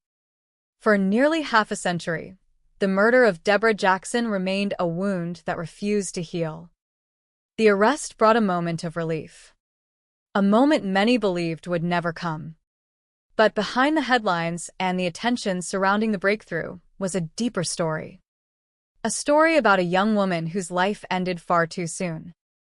A story about a family that waited decades for answers. And a story about how one small piece of evidence finally exposed a secret that had survived for 47 years. The investigation had reached the person believed to be responsible. But now came the difficult process of proving what happened. cold cases are rarely solved with a single discovery. They are rebuilt piece by piece. A timeline, a connection, a pattern, a series of facts that together reveal the truth. Investigators returned once again to the events surrounding 1976. They looked at the beginning of the tragedy, the final days of Deborah Jackson's life, the circumstances that led to the discovery of her body, and the evidence that had remained preserved all these years. Every detail mattered. Because in a case separated from the crime by nearly 5 decades, every piece of information had to survive the test of time. The investigators who worked on the case understood the importance of giving Deborah's story the attention it deserved. She was not just a file. Not just an old investigation. Not just a name connected to a headline. She was a person. A young woman with dreams. A person with family and memories. A life that should have continued. The renewed investigation brought her back into public memory. People learned again about the woman behind the case. They learned about the decades of uncertainty. They learned about the investigators who refused to let the mystery disappear. And they learned about the technology that finally helped reveal the truth. The DNA evidence became a symbol of a new era in criminal justice. A time when old cases could be reopened. When forgotten evidence could become powerful. When criminals who believed they had escaped could finally be identified. The investigation also raised a disturbing reality. For decades, the person responsible had lived in a world where nobody knew the truth. The passage of time may have created distance from the crime, but it did not erase responsibility. Every year that passed represented another year without justice for Deborah Jackson. Another year where the family waited. Another year where a killer remained free. But the arrest changed that. The balance shifted. The person who once had control over the secret no longer controlled the story. The evidence did. As the case moved forward, investigators continued examining the details surrounding the suspect. They looked at his connection to the crime. They reviewed information from the past. They worked to create a complete picture of the events that had remained unclear for decades. The goal was not only to identify a person. The goal was to reveal the truth. Because after 47 years, the truth mattered more than ever. For the community, the case became a powerful reminder that justice can take unexpected paths. Sometimes answers do not arrive quickly. Sometimes they do not arrive in months. Or years. Sometimes they arrive after an entire generation has passed. But the passage of time does not make a crime disappear. It only delays the moment when the truth is finally uncovered. The story of Deborah Jackson became part of a larger movement in criminal investigations. Across the country, advances in forensic science were bringing answers to families who had spent decades waiting. Cases once considered impossible were being reopened. Victims once forgotten were being identified. And suspects once protected by time were being confronted by evidence. The murder of Deborah Jackson showed that cold cases are never truly cold. They are waiting. Waiting for new technology. Waiting for new investigators. Waiting for the moment when someone asks the right question. For Deborah's family, the discovery of the killer's identity brought a complicated form of closure. Closure does not mean forgetting. It does not mean the pain disappears. It means finally knowing the truth after years of uncertainty. It means no longer wondering what happened. It means having an answer to the question that haunted them for decades. What happened to Deborah? Now they knew. And the person responsible could no longer hide behind the passing years. The same evidence that had remained silent since 1976 had finally told its story. A story of violence. A story of loss. A story of justice delayed but never completely denied. But even after the breakthrough, the case continued to leave behind one powerful question. How many other secrets are still hidden inside old evidence files? How many families are still waiting? How many killers believe time has protected them? The answer remains unknown. But the lesson from Deborah Jackson's case is clear. Time can bury memories. Time can hide people. Time can slow justice. But time cannot erase the truth. Because evidence remembers. And eventually, the past always returns. The story of Deborah Jackson's murder had traveled through nearly 5 decades of silence. From the moment her life was taken in 1976, the case became a painful mystery. A mystery that survived changing technology. A mystery that survived forgotten headlines. A mystery that survived the passing of generations. But the truth had never disappeared. It had been waiting.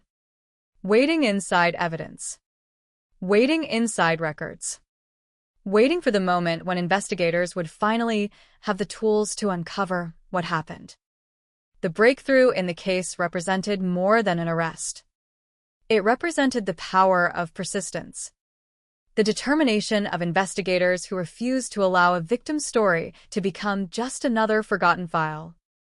And it represented the hope of families across the world who continue waiting for answers in their own cold cases.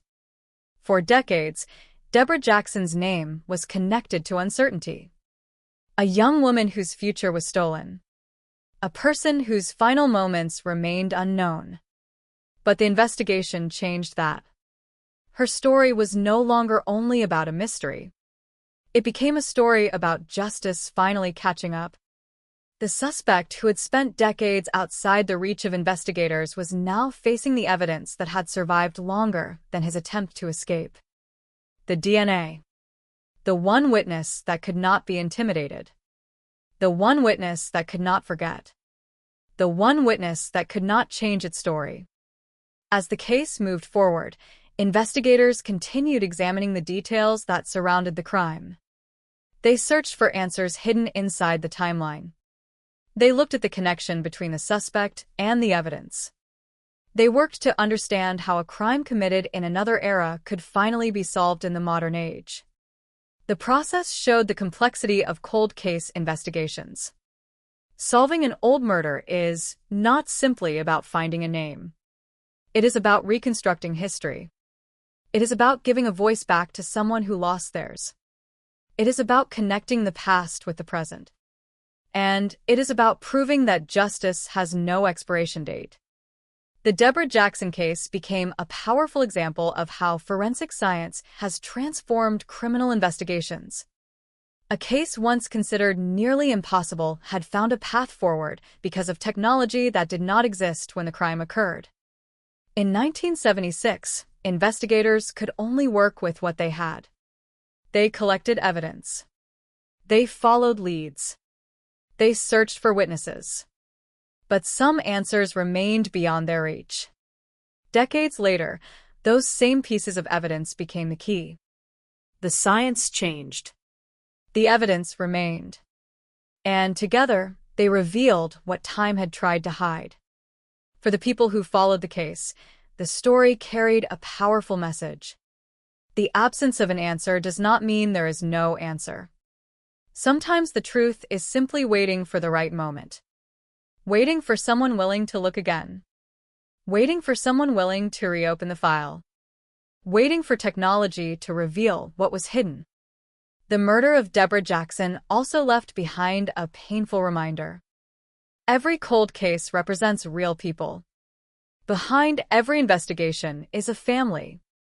Behind every piece of evidence is a life that mattered. Behind every headline is a person whose story deserves to be remembered. Deborah Jackson was not only a victim in a criminal investigation. She was a daughter, a friend, a young woman whose life should have continued. The years after her death could never be recovered. The moments lost could never return.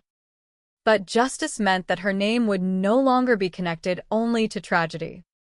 It would also be connected to perseverance, to the investigators who refused to stop, to the science that uncovered the truth, and to the belief that even the oldest mysteries can still be solved.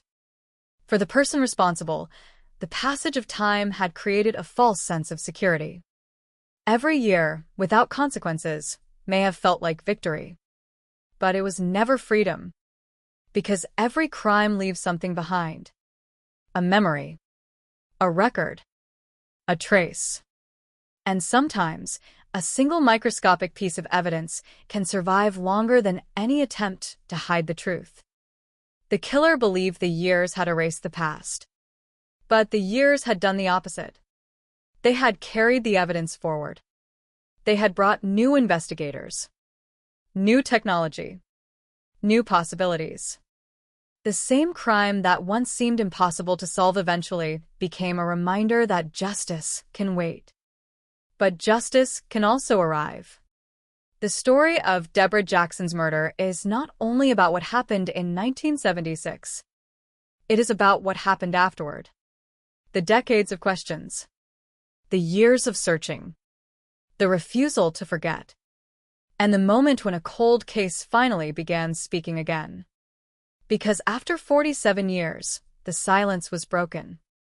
The mystery had a direction. The evidence had a voice. And the truth had finally found its way home. For 47 years, the murder of Deborah Jackson remained one of those cases that seemed destined to stay unanswered. A crime trapped between the pages of an old investigation file. A name connected to tragedy. A question that followed a family through decades of uncertainty. Who killed Deborah Jackson? For years, nobody knew. The investigation began with confusion. A young woman whose life ended violently. A community searching for answers. A family waiting for the truth. And a killer who disappeared into the passage of time. But time was never enough to erase what happened. Because crimes leave behind more than memories. They leave evidence. And sometimes, that evidence waits for decades before finally revealing what it knows. The story of Deborah Jackson became a powerful reminder that no victim should ever be forgotten. Even when years pass. Even when headlines disappear. Even when the world moves on. The search for justice continues. The breakthrough in the case came from something invisible. Something the human eye could never see. A trace left behind in 1976. A piece of biological evidence that survived through generations of investigators. For decades, it remained silent. But science gave it a voice. And when that voice was finally heard, it changed everything. The investigation that once had no clear direction suddenly had a path. The unknown killer became a person. The forgotten case became active again. The victim who had waited decades for answers finally moved closer to justice. But behind the technology and the investigation was a story about time. A story about what 47 years can mean. 47 years of unanswered questions. 47 years of wondering. 47 years where one family carried the pain of losing someone without knowing why. No arrest could return those years. No courtroom could undo the damage. But accountability matters. Truth matters. And remembering matters. Because every victim deserves more than being a name in a file. Every victim deserves to have their story told. Deborah Jackson's story was not only about the night she died. It was also about the decades that followed. The investigators who continued searching. The technology that created new possibilities. The people who refused to let the case disappear.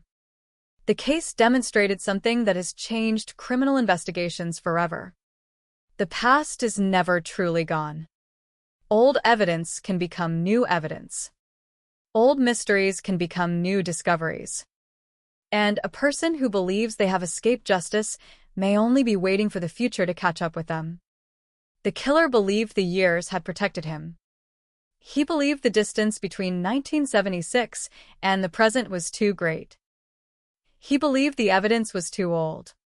The investigation too cold. The memories too faded. But he underestimated one thing: science. Because DNA does not care how much time has passed. It does not care how many years someone has lived without consequences. It does not care how carefully someone tries to hide. It simply reveals the truth. And after nearly half a century, the truth finally emerged. The story of Deborah Jackson also leaves behind a question that reaches far beyond one case. How many other victims are still waiting?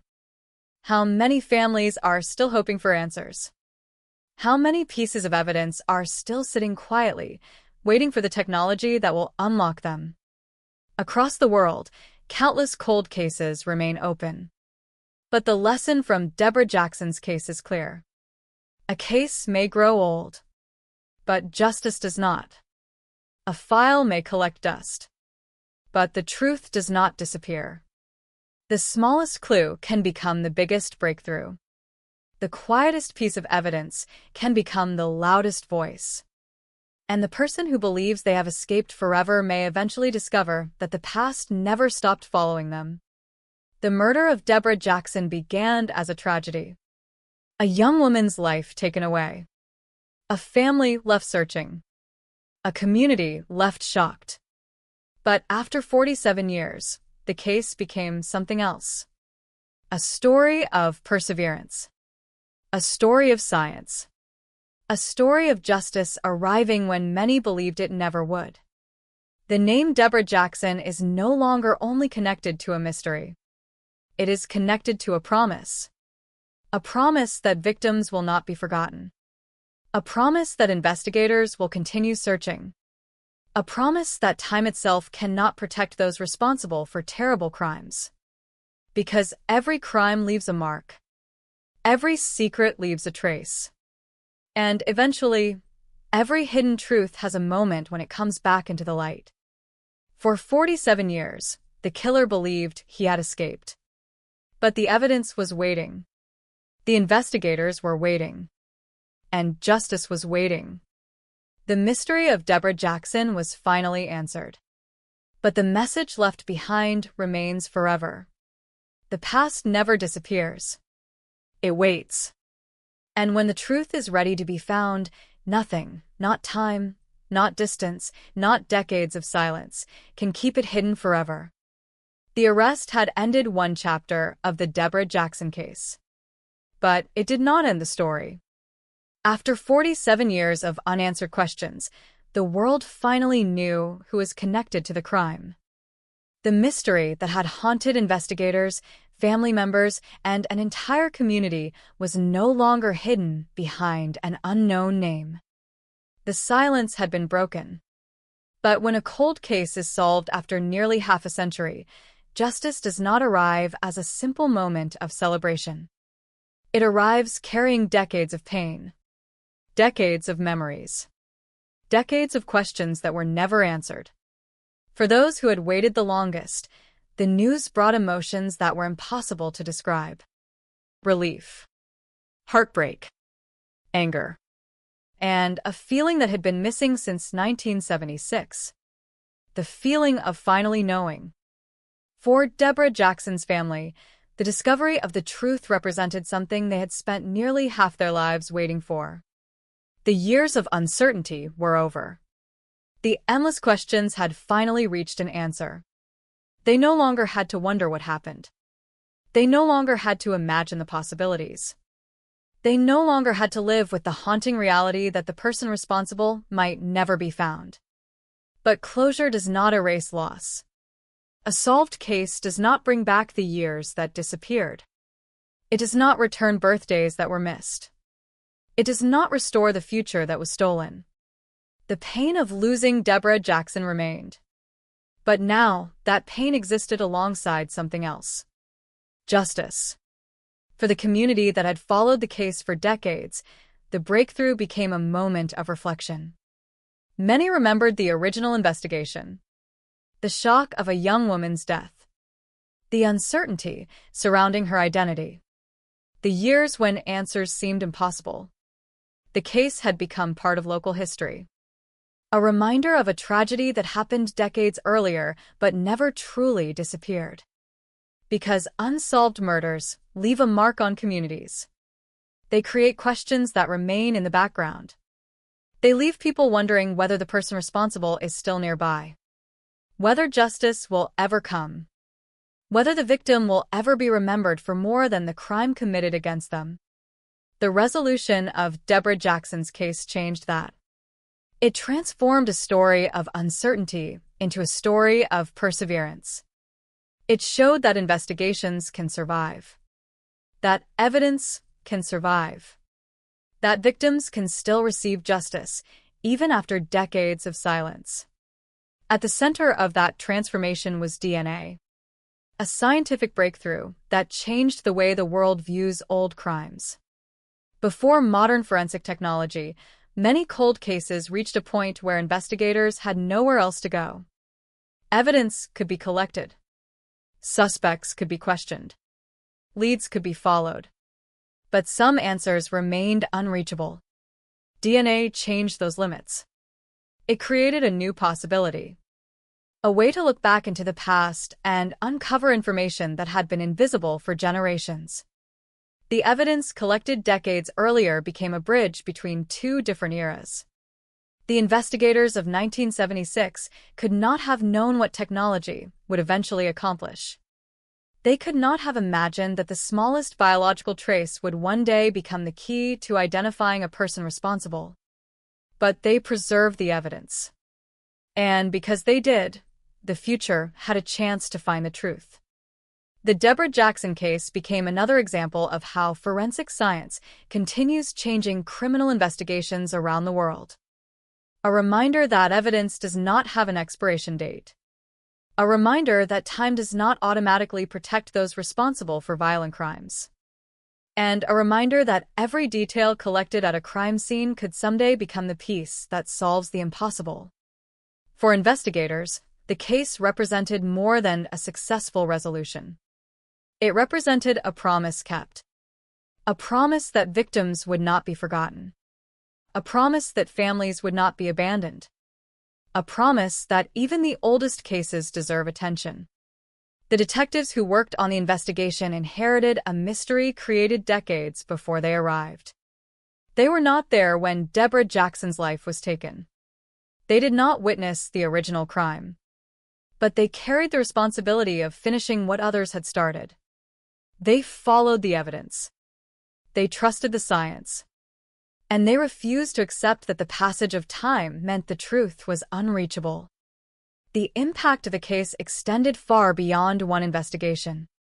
It became a message to families everywhere who are still waiting. Waiting for answers. Waiting for a phone call. Waiting for the moment when a case that has been silent for years finally moves again. The story of Deborah Jackson showed them something important. Cold cases are not forgotten cases. They are unfinished stories. Stories waiting for the right evidence. The right technology. The right moment. Because justice does not always arrive quickly. Sometimes it takes years. Sometimes it takes decades. But when the truth finally emerges, it can change everything. After 47 years, Deborah Jackson's name was no longer only associated with a mystery. It became associated with determination, with scientific progress, with the belief that no matter how much time passes, someone is still searching. And somewhere in evidence rooms around the world, other answers may still be waiting. Silent. Hidden. Patient. Waiting for the moment when science, investigation, and persistence come together. Because the greatest lesson from Deborah Jackson's case is not only that a killer was found. It is that a victim was remembered. And after nearly half a century, her story was finally heard. The resolution of Deborah Jackson's murder did more than close a decades-old investigation. It opened a larger conversation about the power of modern forensic science, the importance of preserving evidence, and the promise that no case is ever truly beyond hope. For 47 years, the truth had remained hidden in plain sight. The evidence existed. The questions existed. The victim existed. What was missing was the technology capable of connecting all those pieces together. And when that technology finally arrived, the past came back with a force nobody could ignore. The Deborah Jackson case became a powerful example of how criminal investigations have entered a new era. An era where time is no longer the strongest advantage for those who commit crimes. An era where a single biological trace can survive longer than memories. Longer than rumors. Longer than attempts to escape accountability. The investigation represented a dramatic shift from the way cold cases were handled decades earlier. In 1976, detectives worked with the tools available at the time. They followed leads. They questioned witnesses. They searched for physical evidence.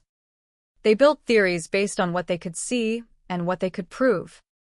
But the limits of science created barriers. Some answers remained locked away. Some connections remained invisible. And some criminals benefited from those limitations. The person responsible for Deborah Jackson's death lived through an era when forensic technology was still developing. The evidence that could eventually identify him existed before the world had the ability to fully understand it. That is what makes the case so remarkable. The solution was not created from nothing. It was discovered inside the past. The evidence had been there all along, waiting for the future to catch up. The advancement of DNA technology changed the direction of countless investigations across the world. Cases that once appeared impossible began moving again.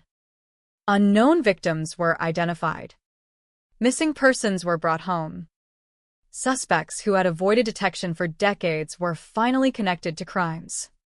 The science created a new reality. A person could escape investigators. But they could not escape their own biological history. DNA became a silent witness. A witness that does not forget.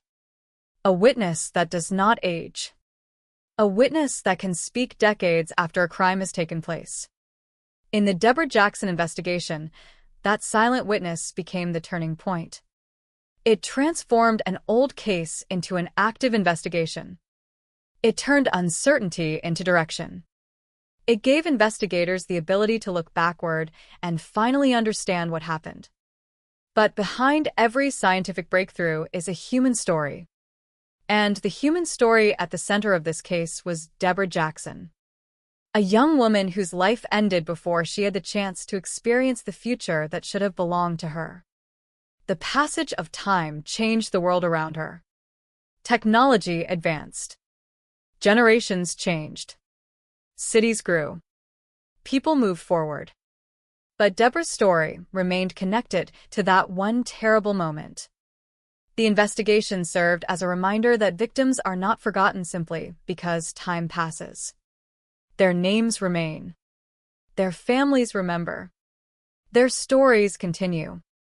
For investigators working cold cases, this belief becomes the foundation of their mission. They understand that behind every piece of evidence is a person waiting for justice. Behind every file number is a family searching for answers. Behind every unsolved case is a story that deserves an ending. The Deborah Jackson case also highlighted the importance of preserving evidence. Without careful preservation, the breakthrough might never have happened. The technology of tomorrow can only solve the cases of today if the evidence survives long enough to reach it. A piece of evidence collected decades earlier can become the key to solving a crime decades later. That possibility changes the way investigators approach every case. Nothing is insignificant. Nothing should be dismissed. Because the smallest detail can become the most important discovery in the future. The impact of the case reached beyond the courtroom and beyond the investigation itself. It became a message of hope for families still waiting. Families who have spent years wondering if answers will ever come. Families who have watched time pass while their loved ones remain connected to unanswered questions. The story of Deborah Jackson showed them that silence does not always mean failure. Sometimes silence means the answer has not arrived yet. The investigation also raised a deeper question. How many other cases remain unsolved because the technology needed to solve them has not yet arrived? How many victims are still waiting inside old evidence files?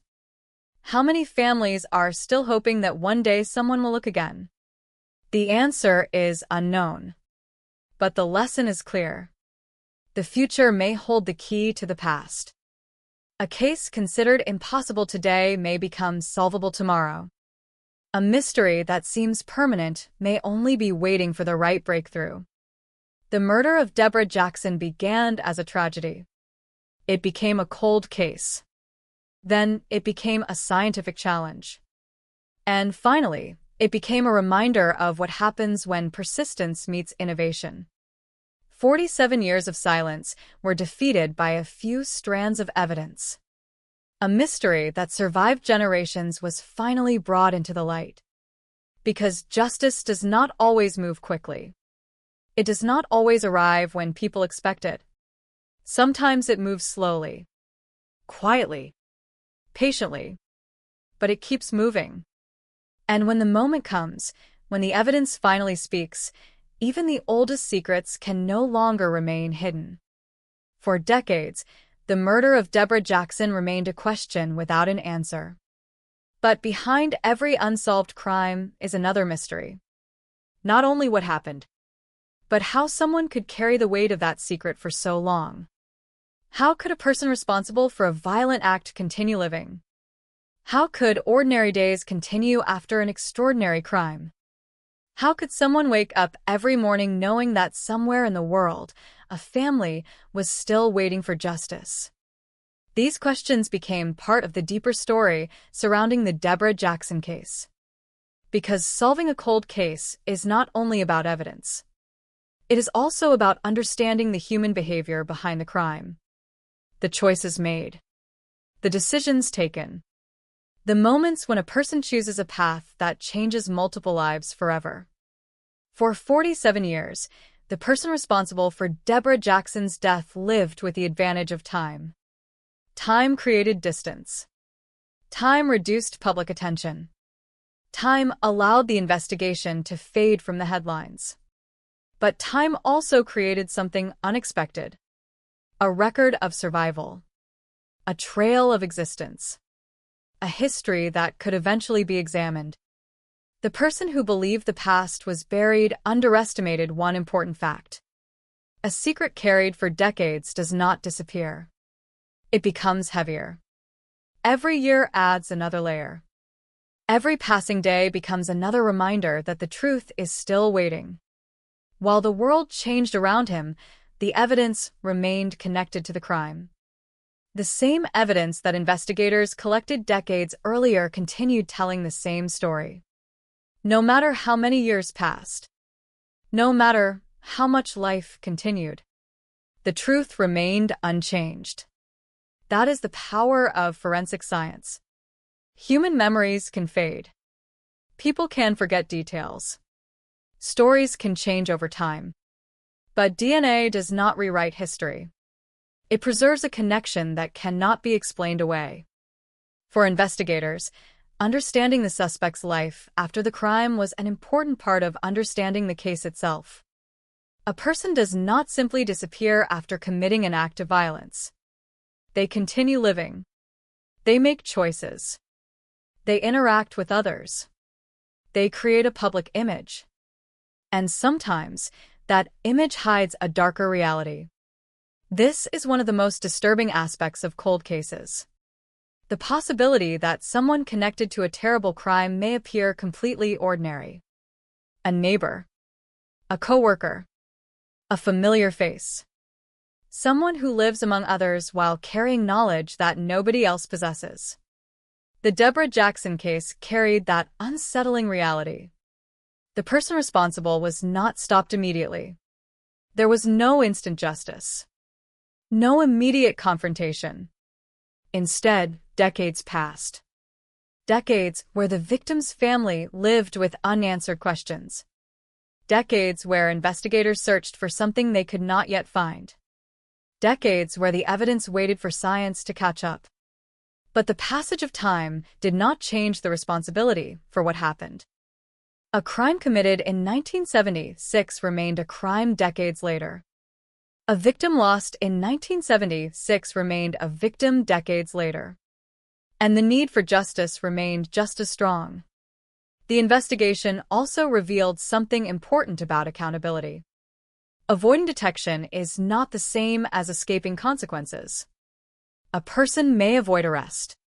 A person may avoid suspicion. A person may believe they have succeeded. But the truth exists independently of those beliefs. The evidence does not need permission to speak. It does not need witnesses to remember.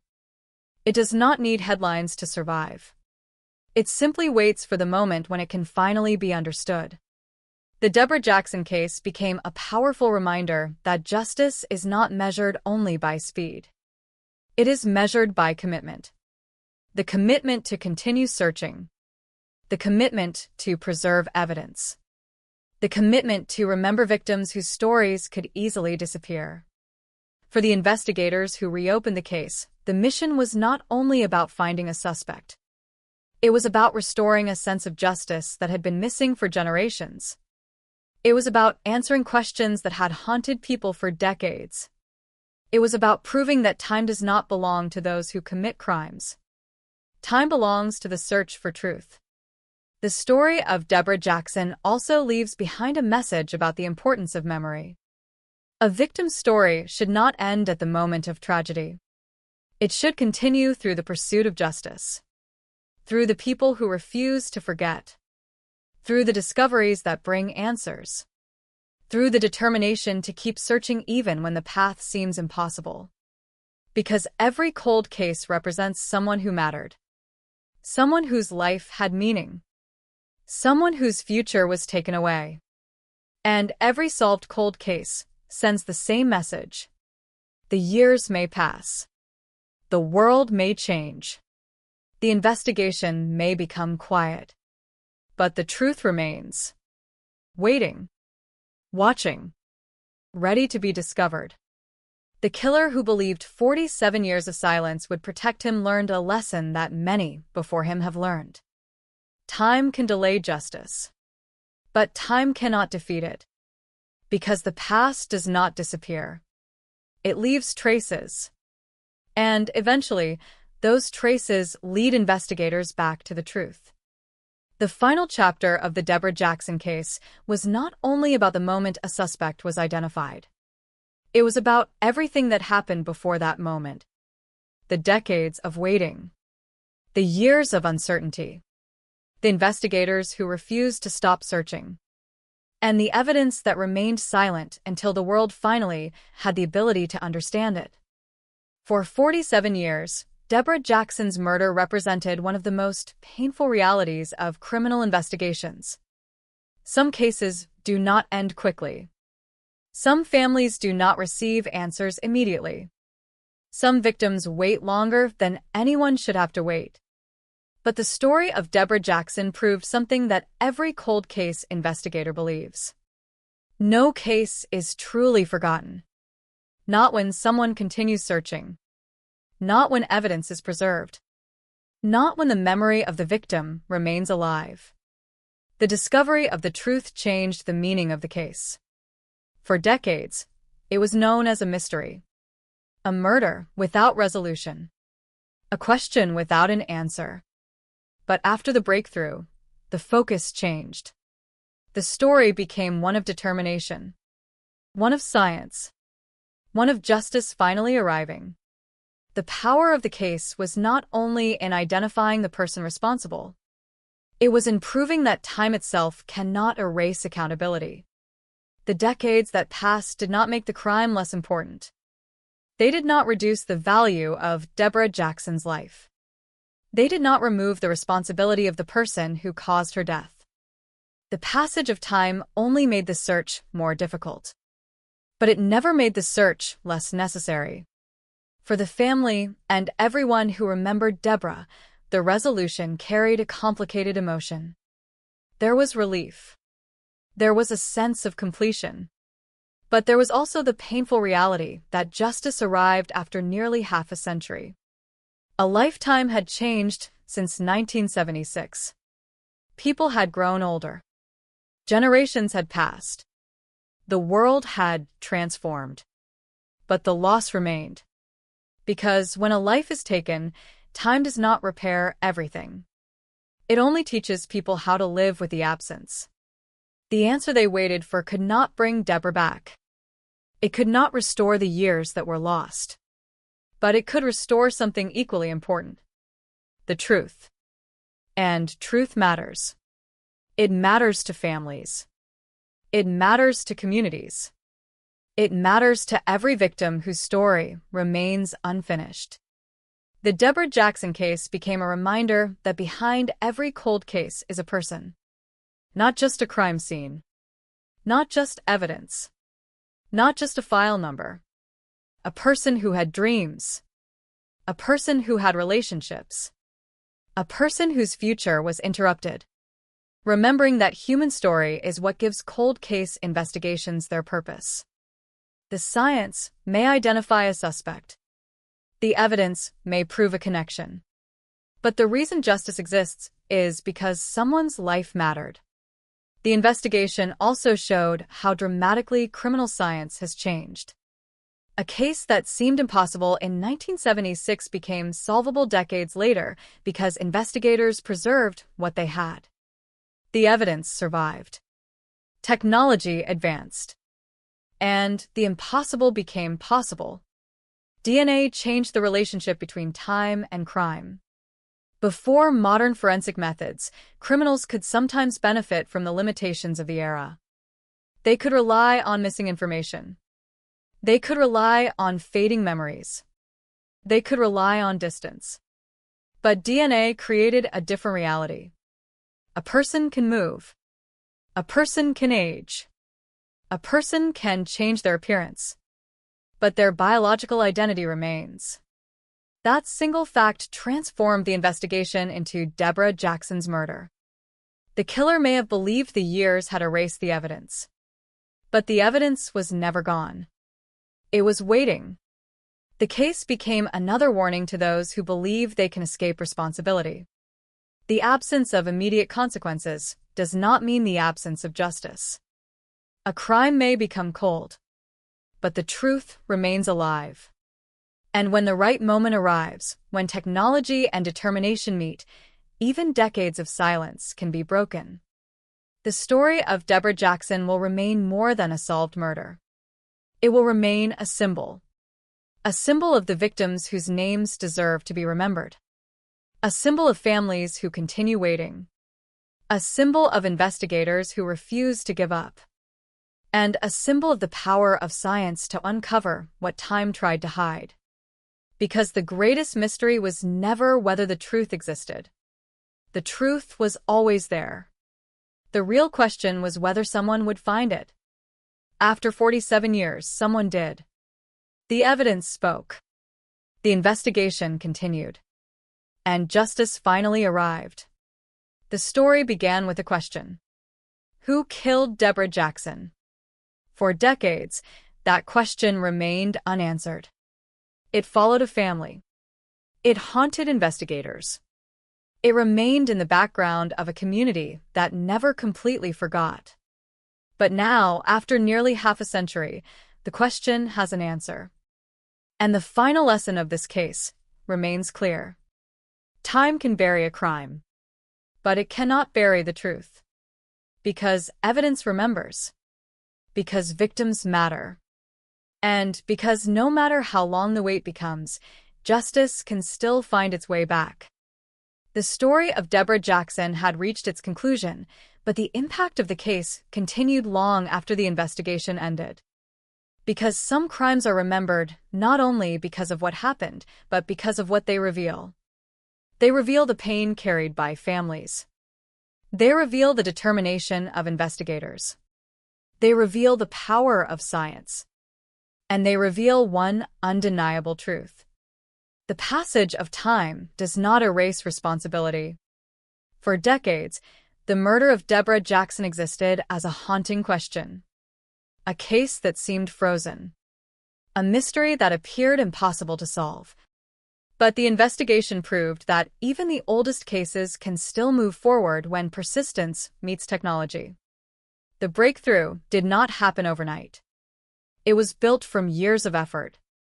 From evidence collected long before modern forensic science existed. From investigators who continued looking. From experts who believed that answers could still be found. And from a simple but powerful idea. Every victim deserves justice. The resolution of the case represented more than the identification of a person connected to a crime. It represented the restoration of a story. For many years, Deborah Jackson was known primarily through the tragedy that took her life. But behind the investigation was a young woman. A person with a past. A person with hopes. A person whose life mattered beyond the circumstances of her death. The return of her name to public attention served as a reminder that victims should never become forgotten chapters in history. They should be remembered as people. The case also demonstrated how dramatically criminal investigations have changed. A crime scene from the 1970s was examined through the lens of the 21st century. Evidence that once seemed limited became powerful. Information that once appeared impossible to uncover became accessible. The science of DNA transformed the relationship between investigators and the past. Before these advances, many cold cases reached a point where investigators had exhausted every possible lead. The evidence was there. The questions were there. But the connection was missing. DNA created that connection. It gave investigators the ability to look back through decades and discover relationships that could not have been seen before. A tiny biological trace became a map. A silent piece of evidence became a voice. And a forgotten case became a living investigation again. The impact of this technology reached far beyond one murder. It changed the way society views unsolved crimes. A cold case is no longer automatically a closed story. It is a story waiting for another chapter. A file waiting for new information. A mystery waiting for the moment when science catches up. That possibility gives hope to families who are still searching. Families who continue waking up every day without answers. Families who wonder whether the person responsible will ever be found. The Deborah Jackson case became a message to those families. Do not assume silence means the search has ended. Do not assume time means the truth is gone. Because sometimes the smallest piece of evidence can survive longer than anyone expects. Sometimes the answer is closer than anyone realizes. Sometimes justice is simply waiting for the right moment. But the case also carried a darker lesson. For nearly half a century, a person connected to a violent crime was able to live without facing consequences. That reality is difficult to understand. It forces people to confront uncomfortable questions. How can someone continue living after committing such an act? How can a person build a life while carrying the memory of what happened? How can decades pass without the truth emerging? The answer lies in the complexity of human behavior. Some people believe time protects them. Some believe distance creates safety. Some believe that if enough years pass, the world will forget. But the Deborah Jackson investigation proved otherwise. The world may forget a headline. But investigators do not forget evidence. Families do not forget loved ones. And the truth does not forget what happened. Every crime leaves behind a connection. Sometimes that connection is discovered quickly. Sometimes it takes decades. But it remains. The final impact of the Deborah Jackson case was not only the solving of a murder. It was the reminder that justice is a process that continues across generations. The investigators who reopened the case inherited a mystery created before many of them entered the field. They carried forward the work of those who came before them. They connected the past with the present. And they completed a journey that had begun nearly half a century earlier. A journey that started with uncertainty. A journey that passed through decades of silence. A journey that finally ended with answers. The story of Deborah Jackson will remain a powerful example of what happens when determination refuses to disappear. Because the greatest victories in criminal investigations are not only about catching criminals. They are about giving victims back their voices. They are about giving families the truth they deserve. They are about proving that no matter how long the wait becomes, the search for justice continues. And after 47 years, the silence surrounding Deborah Jackson was finally broken. The evidence had spoken. The mystery had ended. The truth had survived. And the world was reminded once again of a lesson that every cold case carries. A crime may become old. A case may become quiet. A trail may become difficult to follow. But the truth is never truly lost. It is waiting. Waiting for the right investigator. Waiting for the right technology. Waiting for the moment when it can finally be heard. The story of Deborah Jackson was no longer only a story about a murder. It became a story about time. About the decades that passed. About the questions that remained unanswered. About the people who refused to stop searching for the truth. Because every cold case carries two timelines. The timeline of the crime and the timeline of the investigation.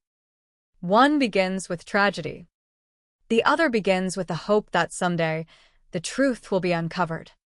For Deborah Jackson, those two timelines stretched across nearly half a century. The first timeline was marked by loss. A young woman whose life ended suddenly. A family forced to live with uncertainty. A community left searching for answers. The second timeline was marked by persistence. Investigators who preserved evidence.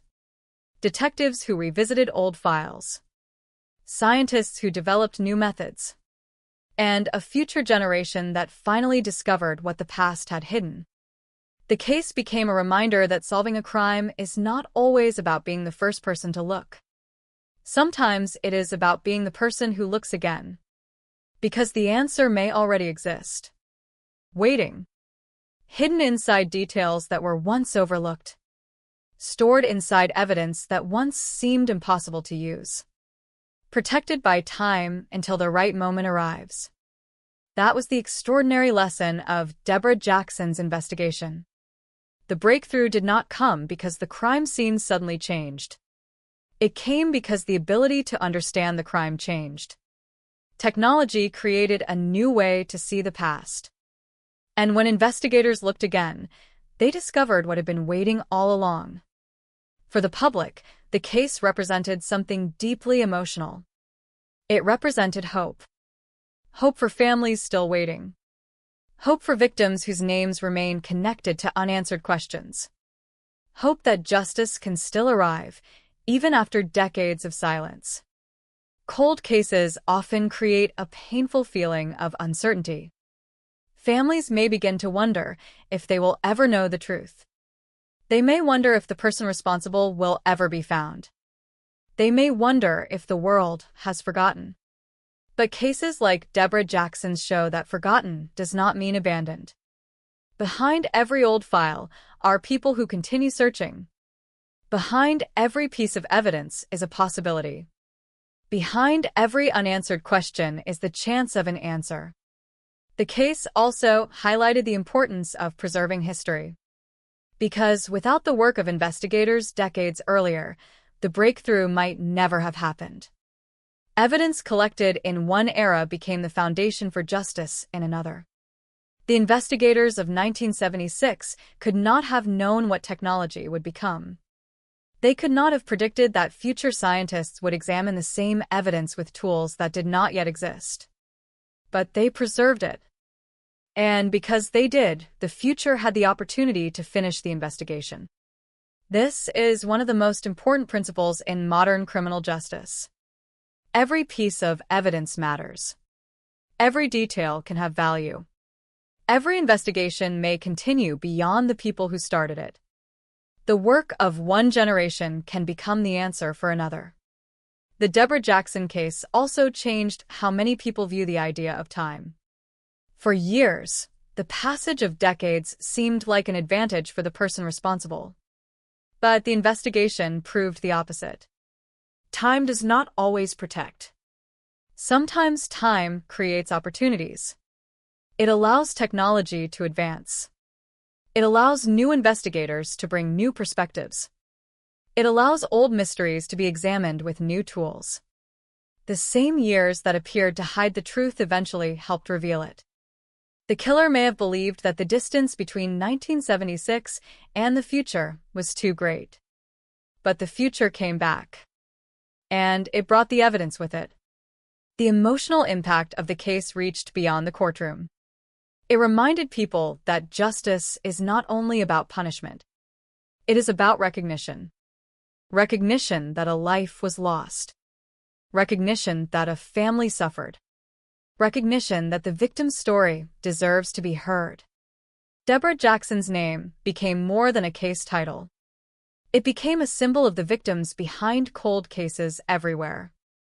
The people whose stories remain unfinished. The families who continue waiting. The investigators who continue searching. The scientists who continue developing new ways to uncover the truth. Because every solved cold case sends the same message. The search matters. The evidence matters. The victim matters. And the truth matters. The murder of Deborah Jackson began as a tragedy that shocked a community. It became a mystery that lasted for decades. Then it became an example of what modern science can achieve. A case that proved no amount of time is powerful enough to erase evidence. No distance is too great. No investigation is truly finished while questions remain. The final lesson of the case is not only about the person who was found. It is about everyone who kept searching. The investigators who continued. The families who remembered. The scientists who advanced the tools of justice. Together, they transformed a forgotten mystery into an answered question. And after 47 years, the story of Deborah Jackson reached the moment everyone had waited for. The truth was no longer hidden. The silence was finally broken. And the evidence that had survived for nearly half a century delivered the message it had been carrying all along. Justice may take time. But the truth always leaves a trail.